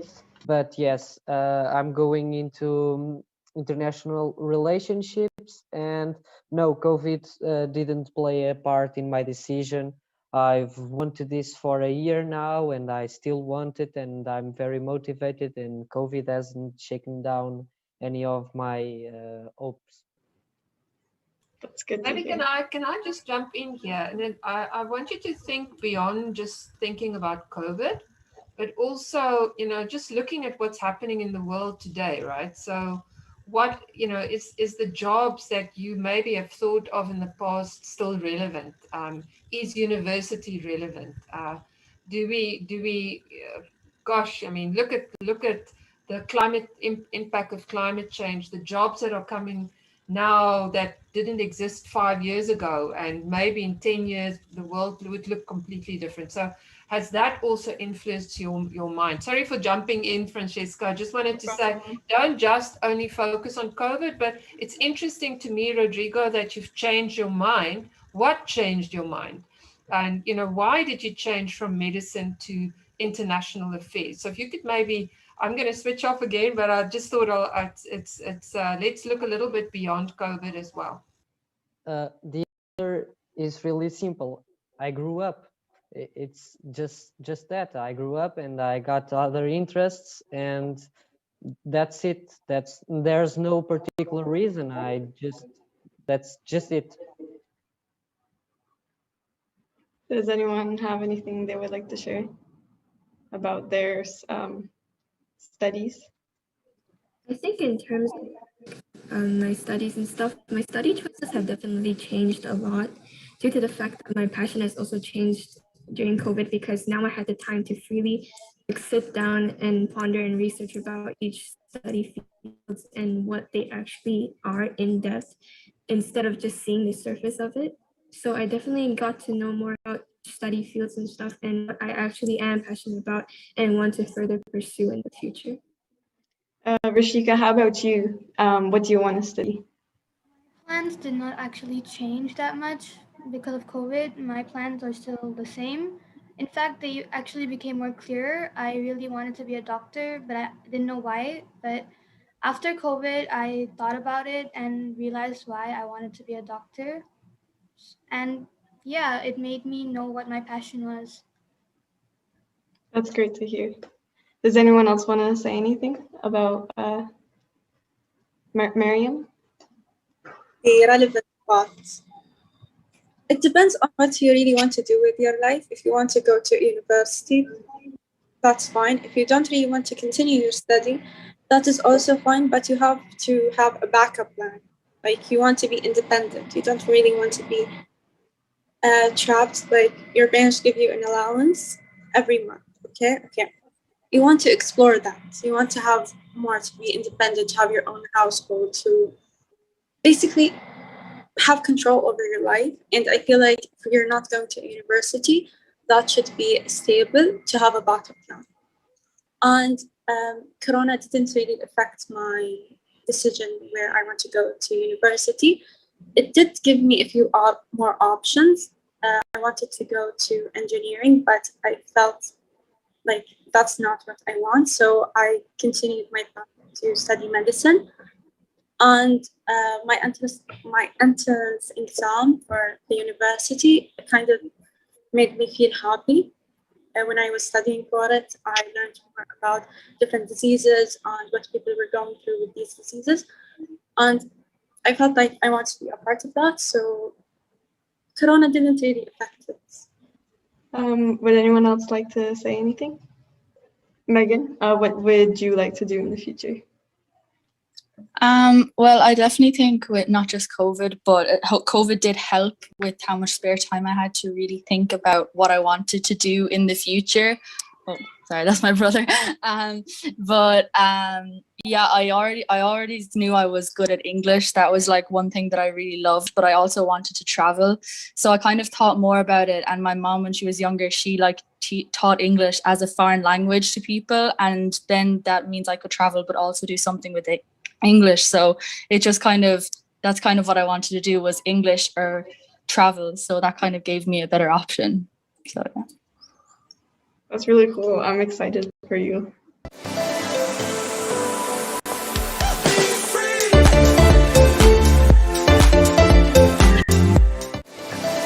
Oh, I seem to have got back on again. Yeah, so again, hearing, similar messages from our participants, right, Elmarie? Interesting to hear, that some of the students, their conviction of what they wanted to do got stronger in the kind of helping fields, I guess. And then, yeah, for others, it's changed their perspective completely. And I think the same applies to a lot of adults as well. A lot of people have said, oh, why am I in this job that I don't like, or lots of other things. And I could think there'll be a lot of change of careers coming up once we kind of move out of the pandemic. I think the situation is also sometimes born out of need, because if I take Malaysia as an example, it's been more than 500 days of full lockdown or partial lockdown since on the 18th of March. I remember that day so well, because that's the day that Malaysia closed its borders, and I was locked out of the country for 3 months. So, those dates will always stay in your mind. Yeah. But for 500 plus days, and it's hitting so many people's lives. Everybody in the service industry. So if you take beauty salons, if you take hair, beauty salons, hairdressers, restaurants. Yeah. I mean, it's just people are just, businesses are closing. They don't have jobs. They don't have income, and hence they are turning to other industries and other things that they can do, right? So that's when you have to say your skills, your adaptability, your ability to Resilience. your resilience, your emotional intelligence, that you don't just collapse, but you can remain focused and think, okay, well, what can I do? How can I reinvent my business? And a lot of restaurants who were able to move over to delivery and using these delivery apps are doing well. And people who invested in that field, Zoom, online industries are booming, aren't they? Yeah, absolutely. So, and new careers are being created, right? So, here in Malaysia, another thing that's really, so many pilots are out of work, and I had stuff delivered at my house the other day, and this guy was a pilot, and he said, well, we created a delivery service because we're out of work. So, and I order everything, everything is delivered at my house. So, I mean, it's not that it's the ultimate solution, but that is the way we've got to start thinking, So, natural remedies or solutions or medical research, or think about the vaccines. If you had some shares in some of these vaccine companies, you would have done really well. I mean, so it is about looking to the future. It is about looking at trends and identifying trends and look forward. Don't think that if you do things in the same way. And I think for many young people, they are at odds in a way with their parents. And I think that is something that information and support from schools should also go to help parents understand that, it's just not going to work out the way you thought it should be working out for your kid. All right. So, yes, let us look at the last panel. Now, Adam and his group are from America. We have 2 young people from the US. We have also somebody from Canada. We have South America, Chile, Venezuela, and Brazil. So isn't it interesting that we have views from across the entire world? And I think after this, when people have time to rewatch the panels and really digest this incredible information, there's a lot that can be gained from anybody that wants to maybe put this together and analyze and start thinking about what are the key messages that are coming from this conference, from this summit. So I will share with you our first panel, and let's listen to their views.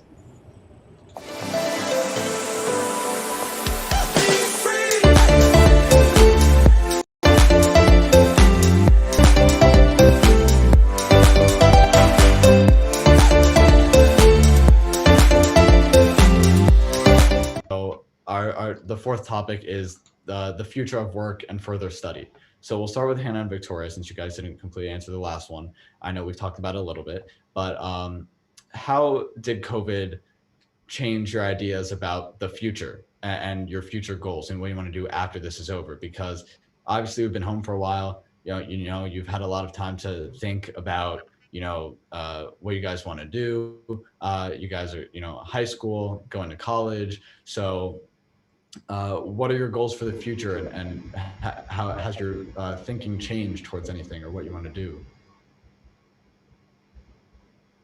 Well, for me, I think that COVID has not changed that much my perspective about my future career, because I have 3 more years to graduate from high school, and I have time to do this to end, I hope.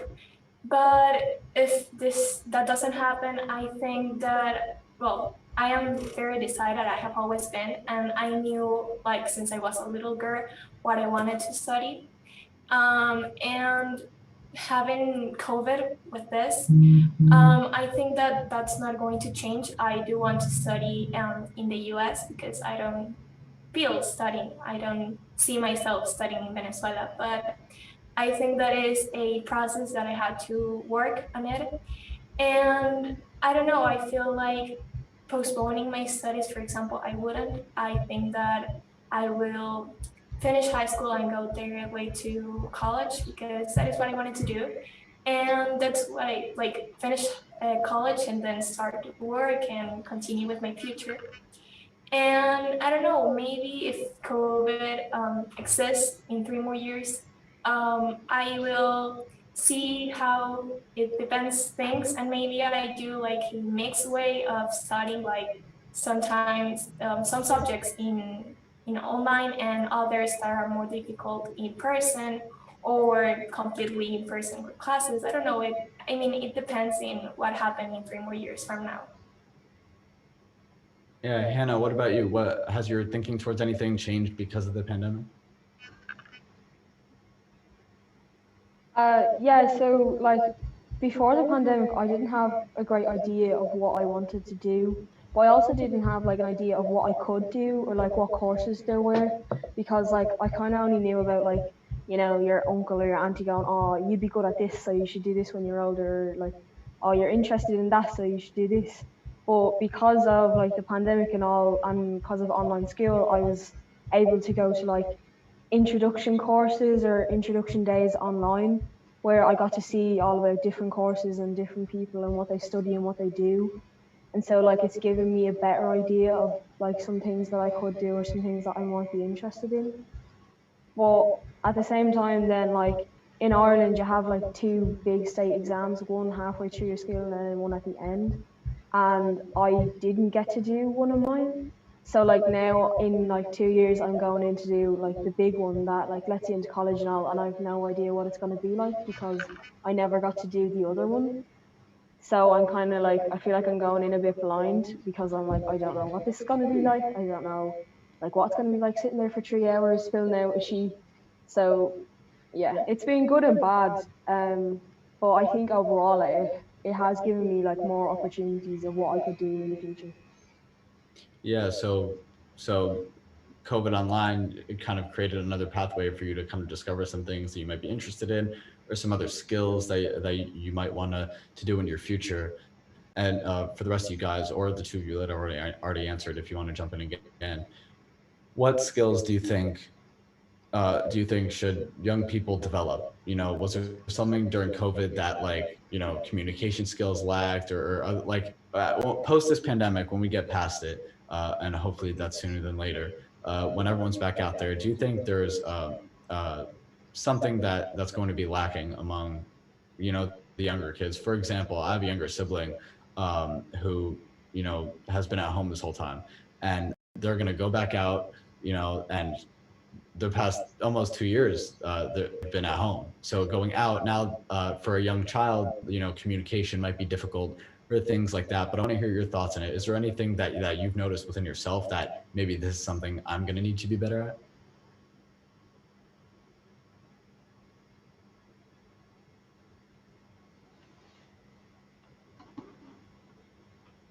Anyone know? Anyone give it a shot?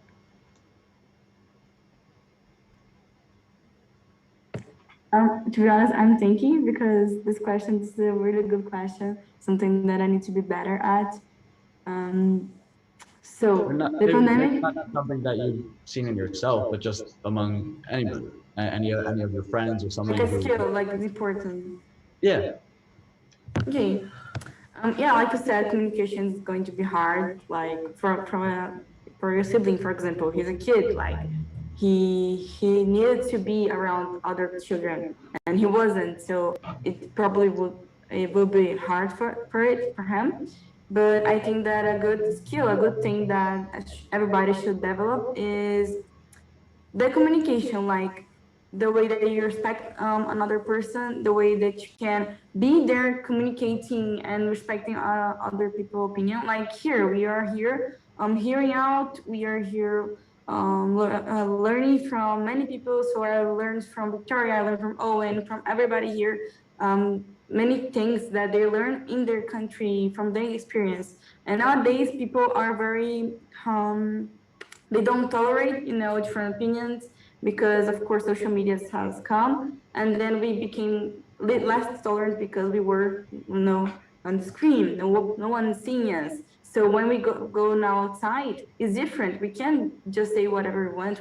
We have to respect, we have to hear out, and we have to know that nobody has the same experience as you. Nobody has the same brothers, the same family, the same home, the same environment that you were in 1 year at home. So if there are some people that had a rough family, violent family. There are some people that have a sweet family that, was there for them. Like my was a good experience. At the same time, I had trouble with my family. So we don't know what everybody went through in this 1 year. So I think the communication skill is something that everybody should develop and should learn. Even the kids, because we have to, it was a year that nobody expected. It was a surprise for everybody. So I think that everybody can share one thing that they learned from this.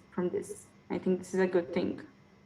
So I think what you said was interesting because, because the pandemic and we're all on our phones and like you said, scrolling through social media, you're kind of able to hide behind the screen, right? People have been able to say whatever they want. And obviously things like the cancel culture or people speaking out has just grown tremendously. But partly because people, when they're on their phones, feel like they're able to just voice their opinions with no repercussions or no issues, right? So you're just allowed to talk because it's your own social media account, it's your own voice. And sometimes that brings good things and sometimes that brings bad things. But Owen or Alfonso, what skills do you see among yourself or friends that you think you need to be better on or people need to be better with? I'm gonna get to me last, but I have two younger brothers, one who is 2 years younger than me and the other who is about 9 years younger than me. So it's definitely an interesting dynamic. And for the youngest, I think he's, a young 4th grader, so he's full of energy, always wanting to run around, see people. So this has definitely been quite the experience for him. I would say that one thing that, kids that age could really use is just, they need those personal interactions in order to grow and understand how to communicate with other people, especially in those first few years of elementary school. As for me, I think something that I have really learned during this pandemic is patience, not rushing into things, being grateful for each day. So I'm looking forward to getting back into it and, showing some of that. Great answer. Yeah, patience for sure. Just, as we're waiting for this to end and we're waiting for things to return back to normal, hopefully when we get back out there and everything's better. Sarah, like you said, we're going to be able to communicate the same that we used to, or respect each other, or things like that, right? So guys, I'm very thankful for this conversation that we've been able to have today.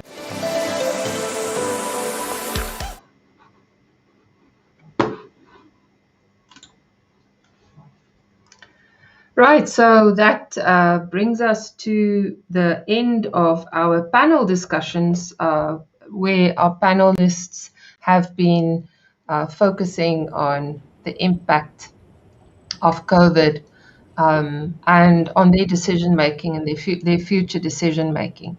So, yeah, Helen is here too, and we are excited to have in a few minutes from now somebody who is going to share her thoughts and ideas on how to maintain a healthy lifestyle, how to maintain a healthy weight loss, what to eat well, how to eat mindfully, and also hopefully share some ideas on how to make some shortcuts and healthy shortcuts like smoothies. And do you like cooking, Helen?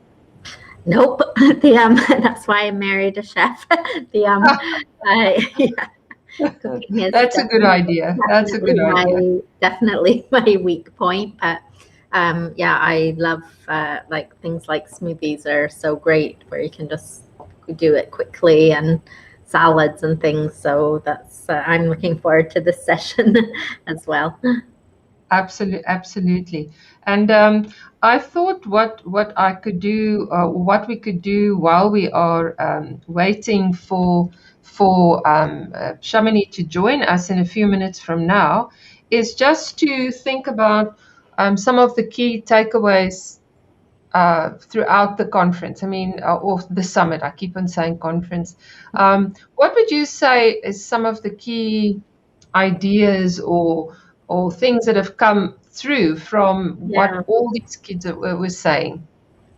I think one thing was, that this is, brings up that concept of common humanity, and that was comforting for a lot of people to know that, even though it's a difficult situation, that we're kind of all in it together, and that people they are resilient. They did find ways to cope, and we heard, was it yesterday, was coping skills, so many different strategies that children and teens shared. But I think for us as educators, it's thinking the lesson is we need to listen more and talk less, I think, and hear what young people are saying, and how do they want to learn, what do they want their education to look like and to be like. And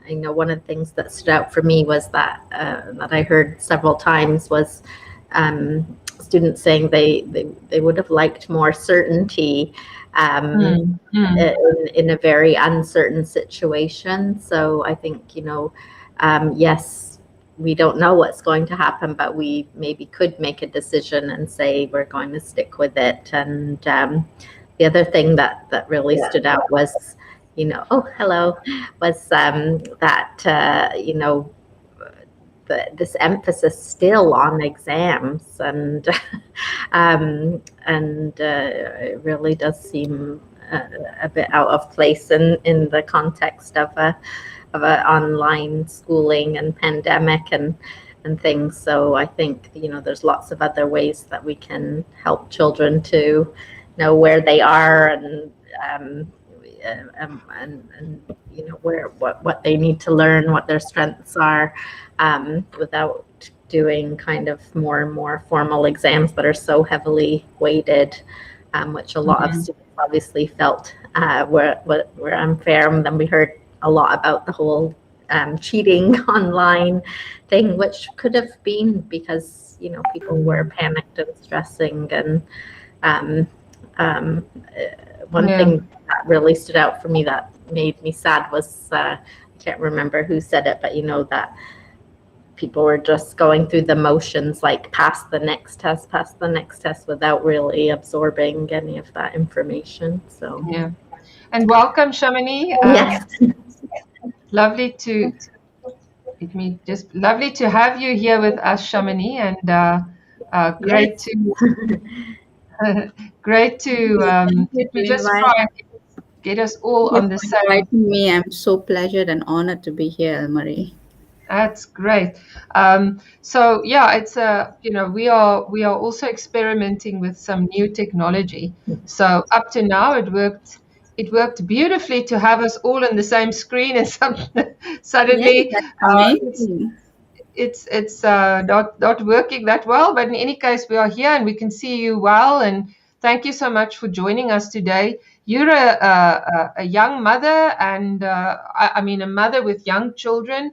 And I think that's also so important for mothers with young children to also think about, the future, because we have such fixed ideas, right, about how things should work. Especially, Helen, you lived in the East as well for a very long time, right? So I think especially in the East, we have this situation where there's such a rigid idea about learning and exams and marks and certificates, and you shared some really horror stories about the situation in Hong Kong with me once, the pressure that's on these kids to perform. Do you think COVID is going to make it change?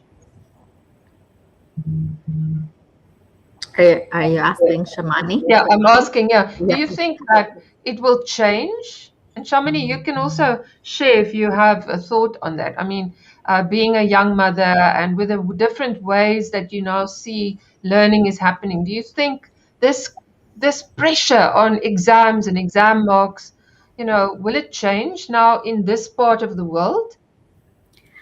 From my opinion is, I think there's a lot of things that has changed now. And we have been seeing that children are actually adapting to what are the changes has been made now. And I believe that at the young age, I mean, my kids are pretty young. I mean, I have a 10 years old girl and a 3 years old girl. So my 10 years old girl is, she's doing online school. She's in the government, she's attached to a government school. So she's finding it, she's pretty much adapting to the situation, but she also misses, the physical school, going to meet their friends, talking to their friends, having games with their friends. She's always been in these four walls at home. But I think that that's a lot of changes that will actually, the way they think, the way they are going to communicate with a teacher or people around of them, a lot of things will be changing in them. But for me, what I would say is that we're taking everything in a good way. I mean, we are learning a lot of things during this pandemic. We are learning a lot of relationship between mom and kids and dad. Sometimes, most of the times, usually dads don't have time with the kids. Usually when they come back, the kids are doing their homework, or when they're back, they're about to sleep. So now it's the time to build the bonding, the relationship in the family itself. So I know that all the mommies in the house is having so much of stress. Imagine if they are having 3, 4, 5 kids at home, and handling their schools is not easy. But I feel that taking this opportunity to actually have a very close bonding with your child, understanding them, understanding their feeling, their emotions, their communication, it's really good. I mean, I find this pandemic also in a good way. I mean, let's not think about the bad things. Let's just take it as a good thing. And that is such an important thing, as you said, there's time for the family to bond. There's time for dads who are, always away, or moms who are always away, to reestablish that relationship, right? Do things together. And a lot of the kids mentioned this, panelists who spoke in the summit over the past few days mentioned they actually enjoy doing things with their families. You know, when you're a Yes. teenager, you're like, oh, I want to do my own thing, stay away from me. But when you're forced to, you know, you I mean, discover people are different. kids love attention. They just need the attention. So when you give them more attention, and when you're at home and you can actually talk to them, you know, have some games with them, you know, they find that it's interesting to do that with their parents, because they don't Yeah. spend much time with us. Some Yeah. are too busy with their work, and sometimes even when sometimes I have some work, I'll be on my phone and I'll be doing some work. My daughter will be like missing me, you know, Mom, why are you always on the phone? Come on, let's play something, you know. Yeah. And tell me, Shamini, have you in your career had to change as things because of the pandemic?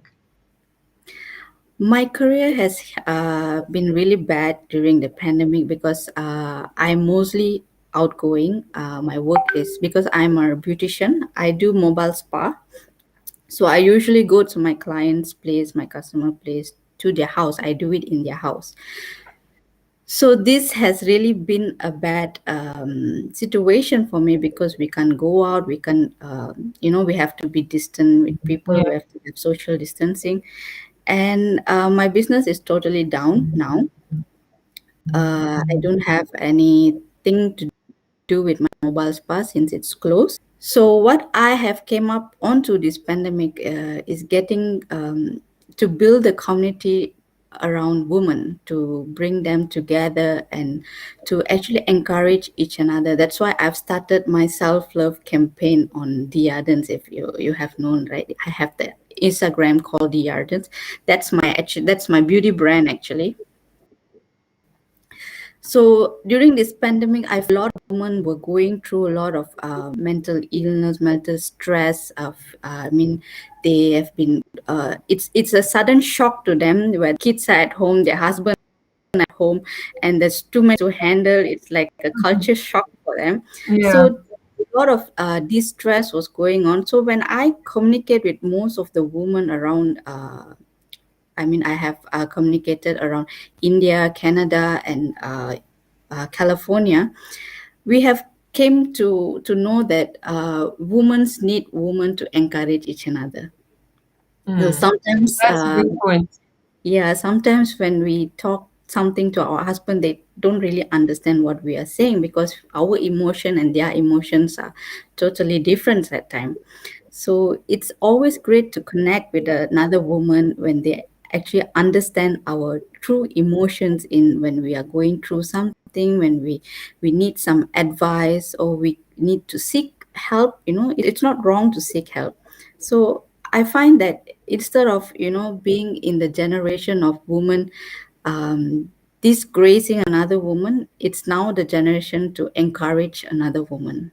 I think we are building up that generation. That's very important. I think we as women, and also young women, and the young women in the summit who are, you know, from 15 to 18 years old, it's a very good time for you to reconsider your position in the world, right? And what you can do as a woman to, as you said, encourage. Because I have to say, in my life and in my career, the worst conflicts I ever had at work, or the worst things done that I felt that happened, was other women. It wasn't the men, you know. And women should support each other, right? Instead of build each other up, rather than trying to. So a woman can be a very big force, a big influence. So, but thank you so much for joining us today, Shamini, and for sharing your wisdom. So we would like you to give us a little bit, you know, share a little bit with the young people in the summit. And we are recording these sessions so that, because the idea was that this would be, they can watch it again and again in the future. So we hope that they'll be able to come back to this and learn from your wisdom and your tips, and what they can do to have a healthier body and a healthier lifestyle, and maybe some tips for some smoothies. So what would you say to them about maintaining a healthy lifestyle? It's actually in your own hands. I mean, it's a lot of things to think of. I don't want to talk about diet. I don't want to talk that the healthy lifestyle is something to do with diet. Healthy style is about your lifestyle, how you're going to implement it for a daily routine, for daily, not only today, not only tomorrow. Some people think that they want to lose weight. When they want to lose weight, they go into diet. And when they go into diet, they think that, oh, I'm eating healthy for this period of time. That's not it. So eating healthy is going to be a lifetime. It's not a short period. So talking about,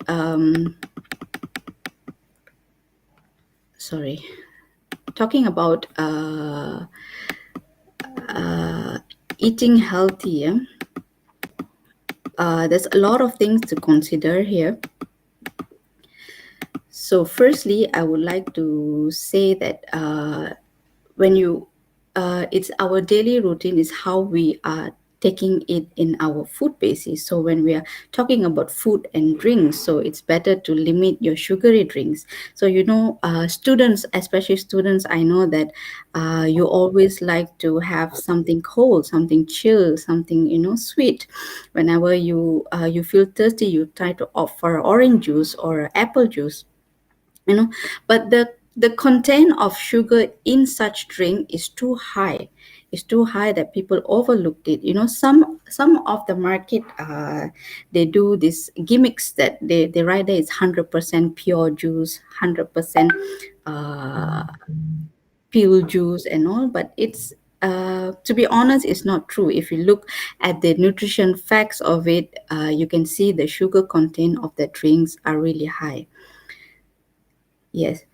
And another thing is that stay hydrated. Hydration is really important. Whatever I'm talking about here, it's all about moderation. Healthy lifestyle is about moderation. What you eat, what you drink, even water, you can't overdrink it. It can also cause some other problems. But the basic level of drinking for kids, I have a daughter. I think she don't drink water the whole day. I always tell her, Eliyahu, drink your water, drink your water, drink your water. It's really important for those who do not drink water. Please consider get a good water bottle, your favorite color or your favorite cartoon or whatever. So get a good one and keep it by your side. It's like your friend, you can take it all around. So water is really important. Stay hydrated. It helps you to, your body is functioning optimally on that. Your blood volume is sufficient. So the best way to stay hydrated, it's free of calories and it has no sugar and negative. So if you want to flavor your water, you can actually add a lemon into it, or you can add a few cucumbers into it, or you can add few strawberries into it, to just use that water to some flavorful water. You can actually infuse your water overnight, and then in the morning you can get a chill cold water if that's what you're looking for, a cold water. Now, that's a very good point that you've mentioned, because people spend a lot of money on these flavored drinks or flavored water drinks, and you've given me a great idea as well. I put lemon in my water bottle, but I have this great water bottle. This has really helped me change my drinking because it's encouraging me, right? So it's great. It stands me because I don't like drinking water. I'm like your daughter. It's one of the things that I have to force myself. But it's encouraging, it's a positive thing. And when you look at it, it's sort of, now it's time for a refill. And seriously, something so simple can change your life in a way. But I had a client before.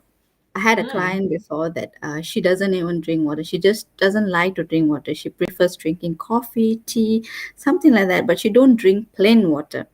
So it's so difficult to actually put these thoughts into her. So the day passed by, I asked her to put, the chia seeds. When you put in the water, it becomes It's Yeah, swollen yeah, and becomes yeah. like a bubble inside. So I asked her to try that, and then she did that. And what was so surprising is that she feels it fun to drink water, because when she see the bubbles in her water, and when she twists it, the chia seed goes around, and she feel it's fun. So when she do that, it reminds her of drinking water. So she tend to drink water. Every individual are different. That's a good idea. Chia seeds. You just so how many chia seeds will you put in a bottle? A teaspoon or more. Is there a limit? It depends on your water bottle. If you're going for a 1 liter of water, you can just put 1 tablespoon. It's fine. Yeah. And are chia seeds beneficial for your health as well? Actually, chia seed has a lot of beneficial in it. It's a very good fiber contained food. So it's actually tiny, but it's can be considered as a superfood. And I do add chia seeds in my smoothies, in my oats. I usually find it more decorative, because sometimes you feel boring with your food. I mean, you want it to Yeah. look interesting. Yes, so I like to make my food more interesting to me, that I can actually have fun eating it actually. Yeah. Well, you've just given such great ideas now, because I'm thinking, okay, I'm always just putting lemon in the water, but what about putting some strawberries, or I love pineapple, maybe a slice of pineapple, not Yes. too much so that it's too sweet, but it just makes such a difference when you're not. And maybe I never thought about the fact that it's boring, but maybe that is the thing that bothers me as well. So I'm definitely going to try the chia seeds and infusing my own water rather than spending a fortune. What are your thoughts on people drinking sparkling water? They buy these like Perrier and these expensive waters. Do you think that's healthy? Sparkling water, it's okay to drink if it is in your budget. So it's nothing harmful in sparkling water, because they are like water itself, but it's just a little bit gassy. That's it. It's not But it's harmful. it's a good thing for a student. That's an expensive thing to add to your Yes. budget, right? So Yes. because they Even are me, usually I don't opt for sparkling water, because it's pretty expensive compared to a filtered water or mineral water. Yeah, yeah. So what else would you say? So you're recommending the importance of water, and that people Yeah. should be always drink water. And from a neurological point, you mentioned that your blood volume is important. And for us as educationalists, we always talk about the fact that between your two neurons, when a message, an impulse goes from the one neuron to the other, the neurons don't touch. It happens in that synapse between the nerves, or the neurons, and that sac is filled with water. So if you don't have enough water, and that's why some kids struggle with concentration. So if you're a Mhm. student and you find that you're struggling with concentration, maybe people when you were younger labeled you or identified you as ADHD or hyperactive. Sometimes the problem is that you're not taking in enough water. And they found that children with ADHD or with hyperactivity, the membranes of their cells are very porous, so the water flows out very quickly, and that water balance is not right. So sometimes restoring the water balance has made a huge difference in children's ability to concentrate. So don't drink coffee, as Shamini is saying. Drink water if you are thirsty, right? Is coffee and Yeah. tea bad for you, Shamini? Coffee and tea is not a bad drinks, but it's not something that you should drink for the whole day, like water. What I suggest is, if you like tea, there is so many flavored tea. I mean, there is green tea, there is passion fruit tea, there is a peach tea. If you like those kind of flavor, you can do what? You can infuse it in a hot water for a while. Just put a half cup of hot water and infuse it, and then you can pour into your water bottle and fill it up with the rest of the water. If it's 1 liter, just fill it up into the 1 liter of water, and you can store it in the fridge. And there you go, you get a good infused tea, and then you are also drinking water. So you wouldn't say that you have to sort of make a big thing full of tea, hot. So just enough. It actually makes sense, right? Because then the tea will be very strong, right? So it's more diluted and it's more water contained. It's just that you are getting the flavor of it when you're drinking it. Yeah. So what other advice do you give? You talk about a lifestyle change, right? So what would you recommend are the kinds of foods that young people need? And you talked also earlier to me about mindful eating. So, tell us a little bit more what advice you would give young people. Young people, they love to eat snacks rather than to eat a whole meal of food. Because I find when my daughter was younger, it was easier for her to take lots of other snacks in between, chocolates and all, rather than eating a whole food and completely finishing it. So snacks, when we talk about snacks, we could actually look for a better option of snacks. We can go for nuts or seeds. And then most of children, they are more into ultra processed foods.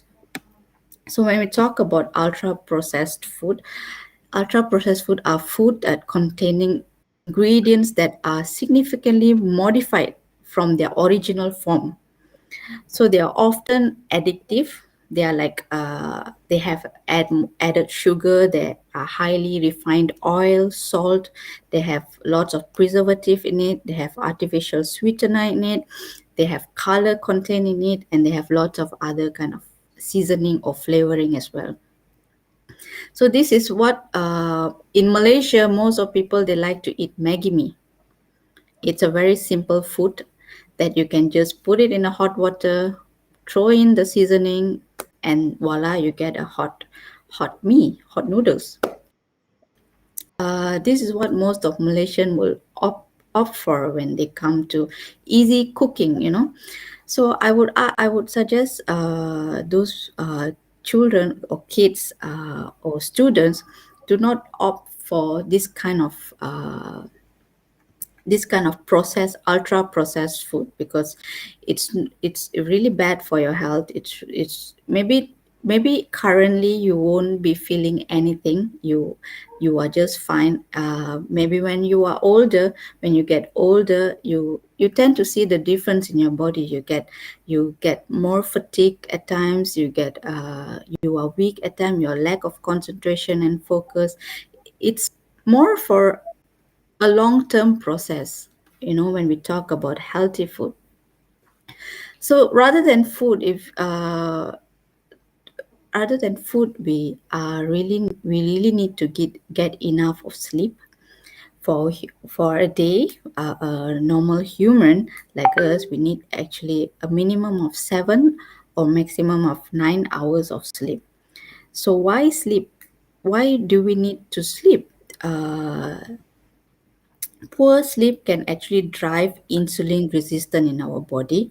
It actually can disrupt your appetite hormones and reduce your physical and mental performance. So you get very weak, very fatigued. You are lack in concentration when you're in the class. You're listening to certain subjects. When you go back, you tend to forget what you learned a few hours back. So that can be one of the cause where children are getting lack of sleep. And another thing that students do is they look at their devices, their laptop, their phone, before they sleep. So it's actually not a good thing to do when you are exposed to that kind of bright light. When you off your light and you are still on your phone, which contain blue light, the wavelength. In the evening, it may disrupt your production of sleep hormone, so that's why you tend to feel not sleepy, you tend to feel very active, your mind is very active. So some ways to help reduce your blue light exposure is to actually wear a blue light glasses. If you have a blue light glasses, if you're 8 hours or 9 hours you're having a class back to back, or you are studying, so it's always great to have the blue light glasses. Or especially if you use your computer or digital screen for a long period of time, you can actually try to get these glasses. It's really, really very good for your eyes. And it's better to avoid any digital screen for about 30 minutes to an hour before you go to sleep. So this will help your body to better produce melatonin naturally as evening processes. It helps you to sleep better.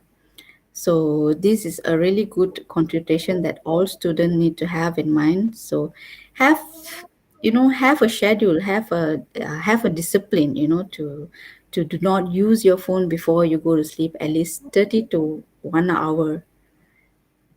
And that's, I think that is a problem, right? I think we all, I am very guilty. I always preach to people about sleeping enough, and I know what happens and how sleep disrupts your learning. And you actually learn when you sleep, right? Because your brain gets rid of all the unnecessary connections but I don't do it myself, and I know what it does to one's body. So don't do what we do. Do what we say. Follow this. It's also just part of the habits that you learn, right? So it takes 21 times minimum for you to learn a new habit. So, and if we're so addicted to our phones and we just don't want to stop, then think of the long-term damage that you're doing to yourself. So if you say don't eat Maggi mee, but Maggi mee is a very quick way of getting food, right? So what quick or easy suggestions do you have for young people? Some secrets that you can share. Talk about your smoothies. I think we're all very excited to hear about your smoothies. Yeah, my smoothie. Usually, my smoothie, it can be option for lunch or dinner as well, depending on your body. But smoothie is actually a great healthy choice on the go breakfast. It's a quick that you can do, a snack for your kids, a dessert for your husband or your friends who came to the house all of a sudden.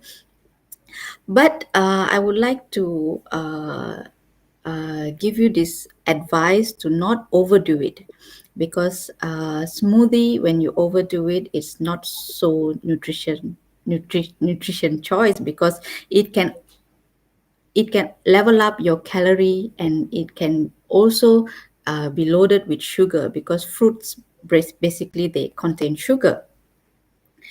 So that's why I've been telling from the beginning, whatever you eat, whatever you drink, it's always in moderation. You should understand the moderation of eating, not doing it overly or not doing it very less.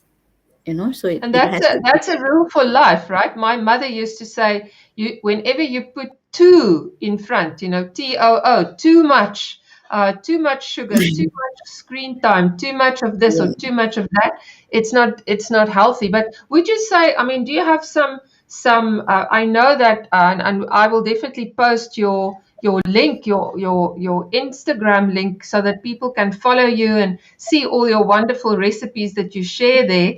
But would you say, I mean, what would you put in a normal, like an everyday smoothie? What are the key recipe or ingredients that you feel really works well?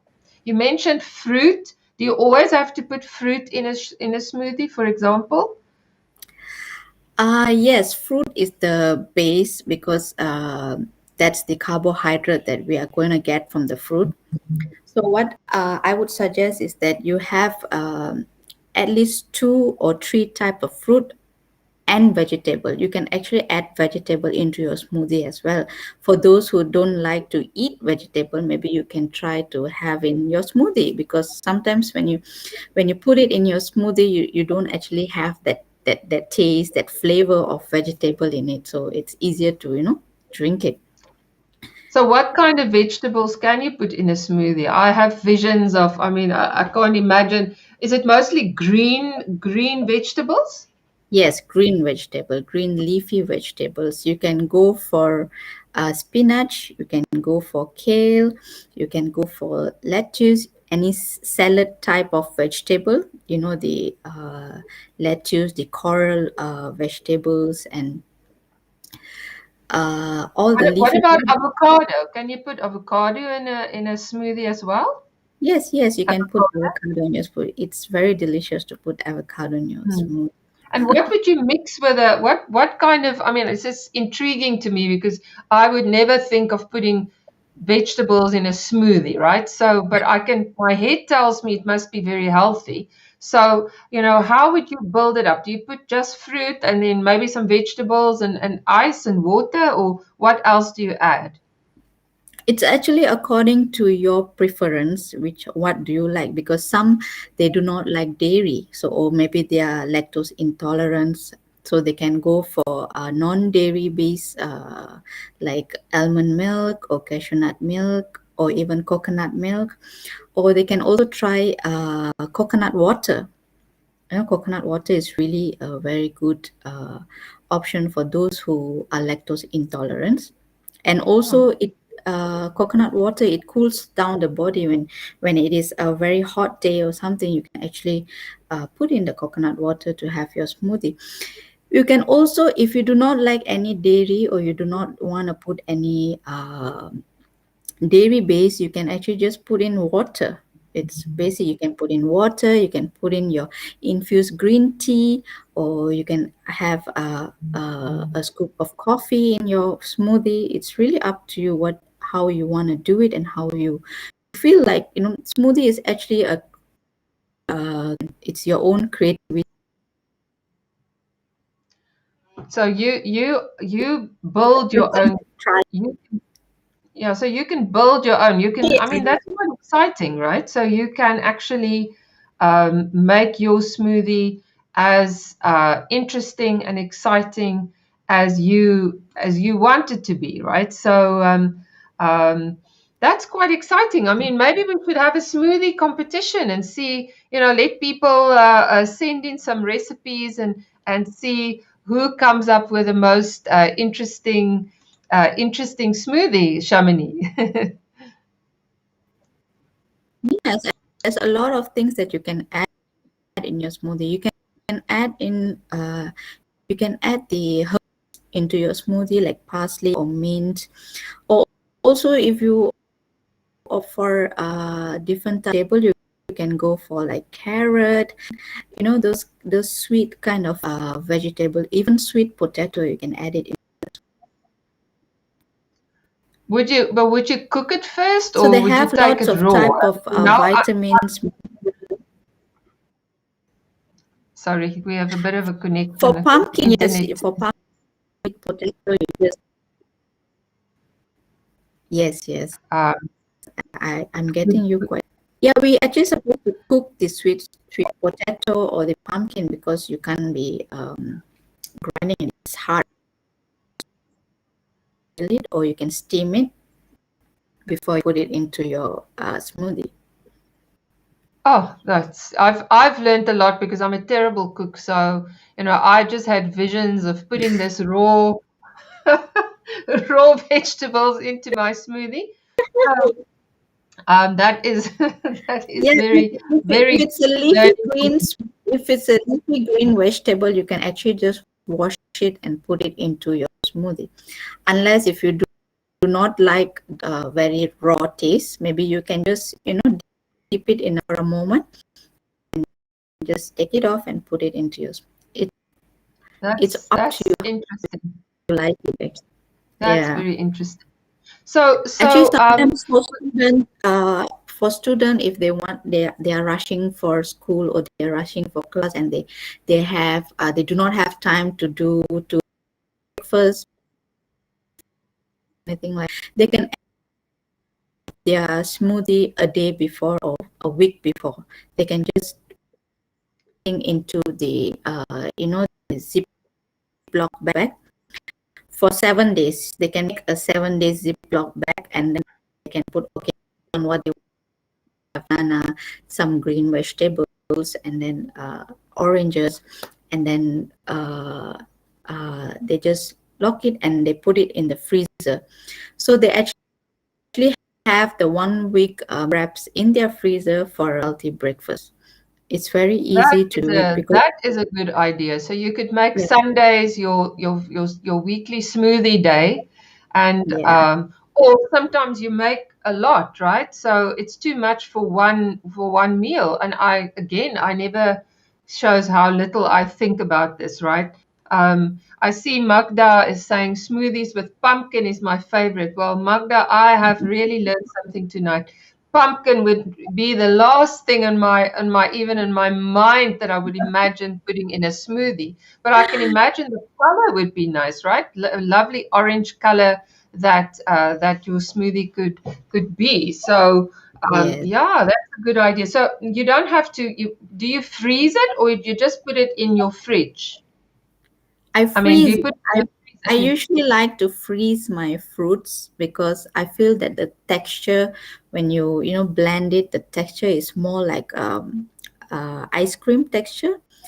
It's like you're drinking something chill, and it's more like a desserty type of.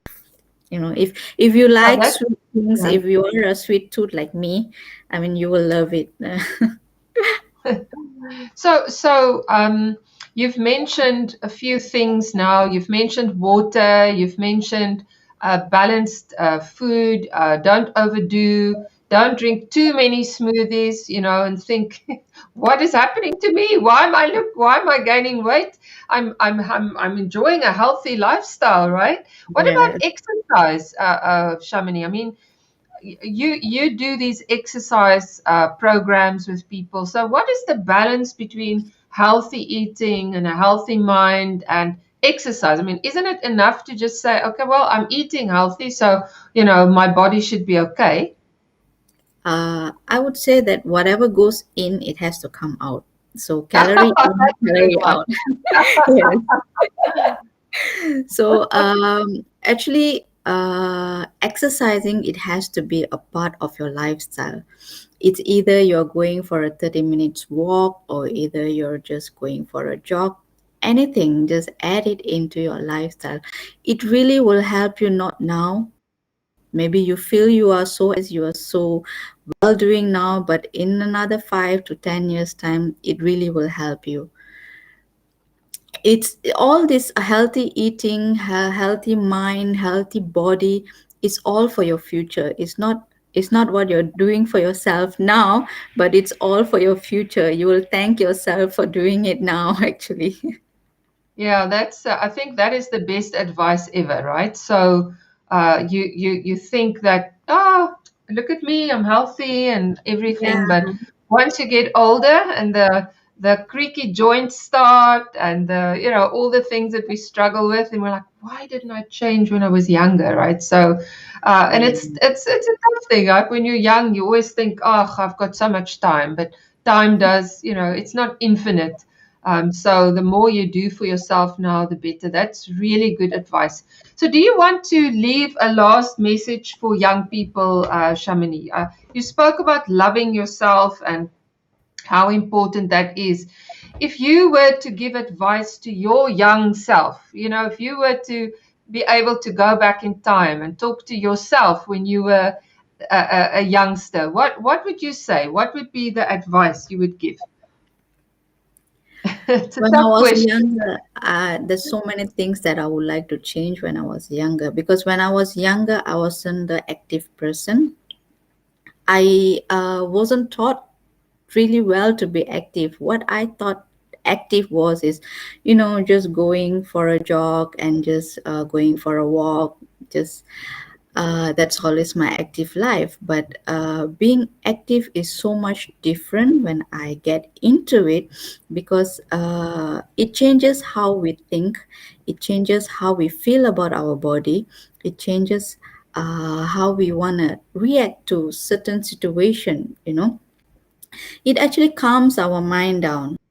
being so mindful and being into exercise and healthy eating helps in our focus, help in our concentration, helps to actually build a great relationship with our family.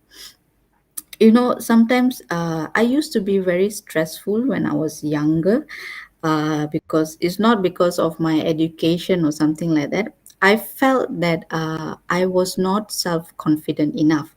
When I go and meet someone or I meet people who comes to the house, I do not I feel that I'm lack of something.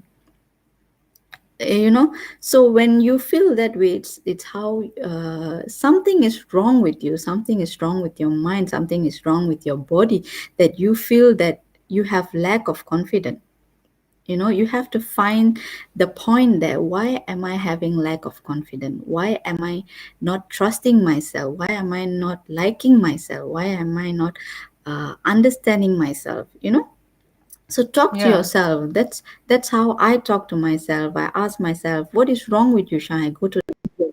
I ask myself, what is wrong with you? Is there anything wrong with you? You speak to yourself.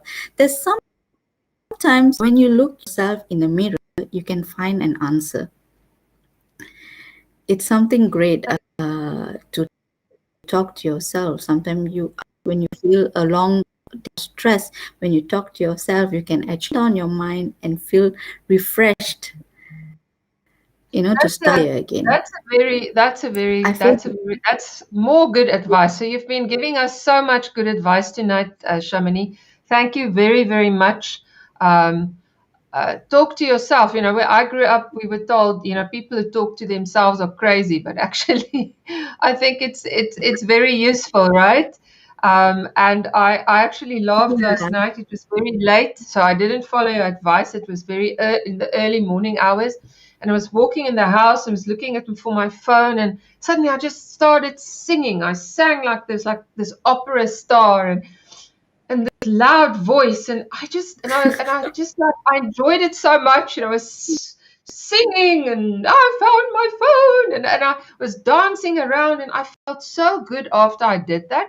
So I think it's just letting go sometimes and expressing yourself and loving yourself. I mean, if you don't love yourself, you can't have good relationships with others. And if you don't feel good about your body and you don't feel good about what you do for yourself, it's not about how much you weigh. It is about feeling that you are doing the best that you can for yourself.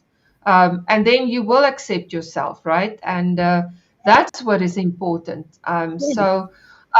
But I'm going to advise everybody to follow Shamini. I will share your IG link. I love your blog. I love your sessions that you have with women. I love your recipes and your exercise advice, Shamini. And I am so sure that everybody really also will enjoy the session when they watch it moving, in the future. So thank you so very much for joining us here, and definitely we'll invite you to talk again to our participants in our other events in the future. Sure, Almari. Thank you for inviting me. I was so excited actually to be a part of this Inspired Youth Summit. It's really great to bring all the youths around 30 countries and 5 continents. It's really amazing what you're doing, and I'm really happy to be a part of this. And all the best to all the participants. Have a good time and share all to inspire others. You are doing great. You are awesome, and all the best to you all. Thank you so much, Shamini, and have a lovely day. And we look forward to learning more from you via all your pages. So I hope that you continue the good work you're doing for other women. Thank you so much, Shamini, and have a good evening. And thank you for joining us. You too.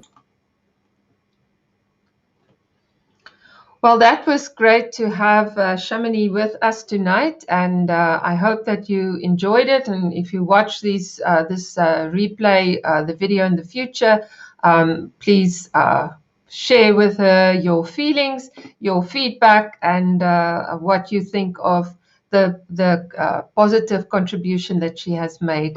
So tomorrow is our last day. It's going to be a really interesting day. We're going to be looking at doing good in the world. And you know what? That's part of being a happy person, is if you feel that you are contributing and that you are helping other people make a difference. And everybody can make a small difference or a big difference. I love that movie, Pass It Forward. It's all about, you know, if everybody were to just do a little bit to make the world a better place. It could be that the things you just do in your own household. It could be big things like some of our participants who have started their own initiatives and their own foundations, or it can be just in your interactions with other people. So we will be talking about that tomorrow. We will also be interviewing an NGO from Lebanon, and who will share, you know, how does an NGO work? How do they they will share a little bit about the programs that they have. How can young people get involved and help them? And then also we have a fantastic live yoga session. So yoga for teens that will help teenagers to relax and de-stress. So please do join us tomorrow evening between 7 Malaysian time. So that is 11 o'clock, well, 12 o'clock in the UK and 2 o'clock in Lebanon. So we are 8 hours ahead, 8 GMT. Please join us tomorrow for the last session. Invite your friends, tell people about it. It's going to be jam-packed with really, really meaningful and inspiring conversation. So thank you for joining us tonight, and we will see you tomorrow.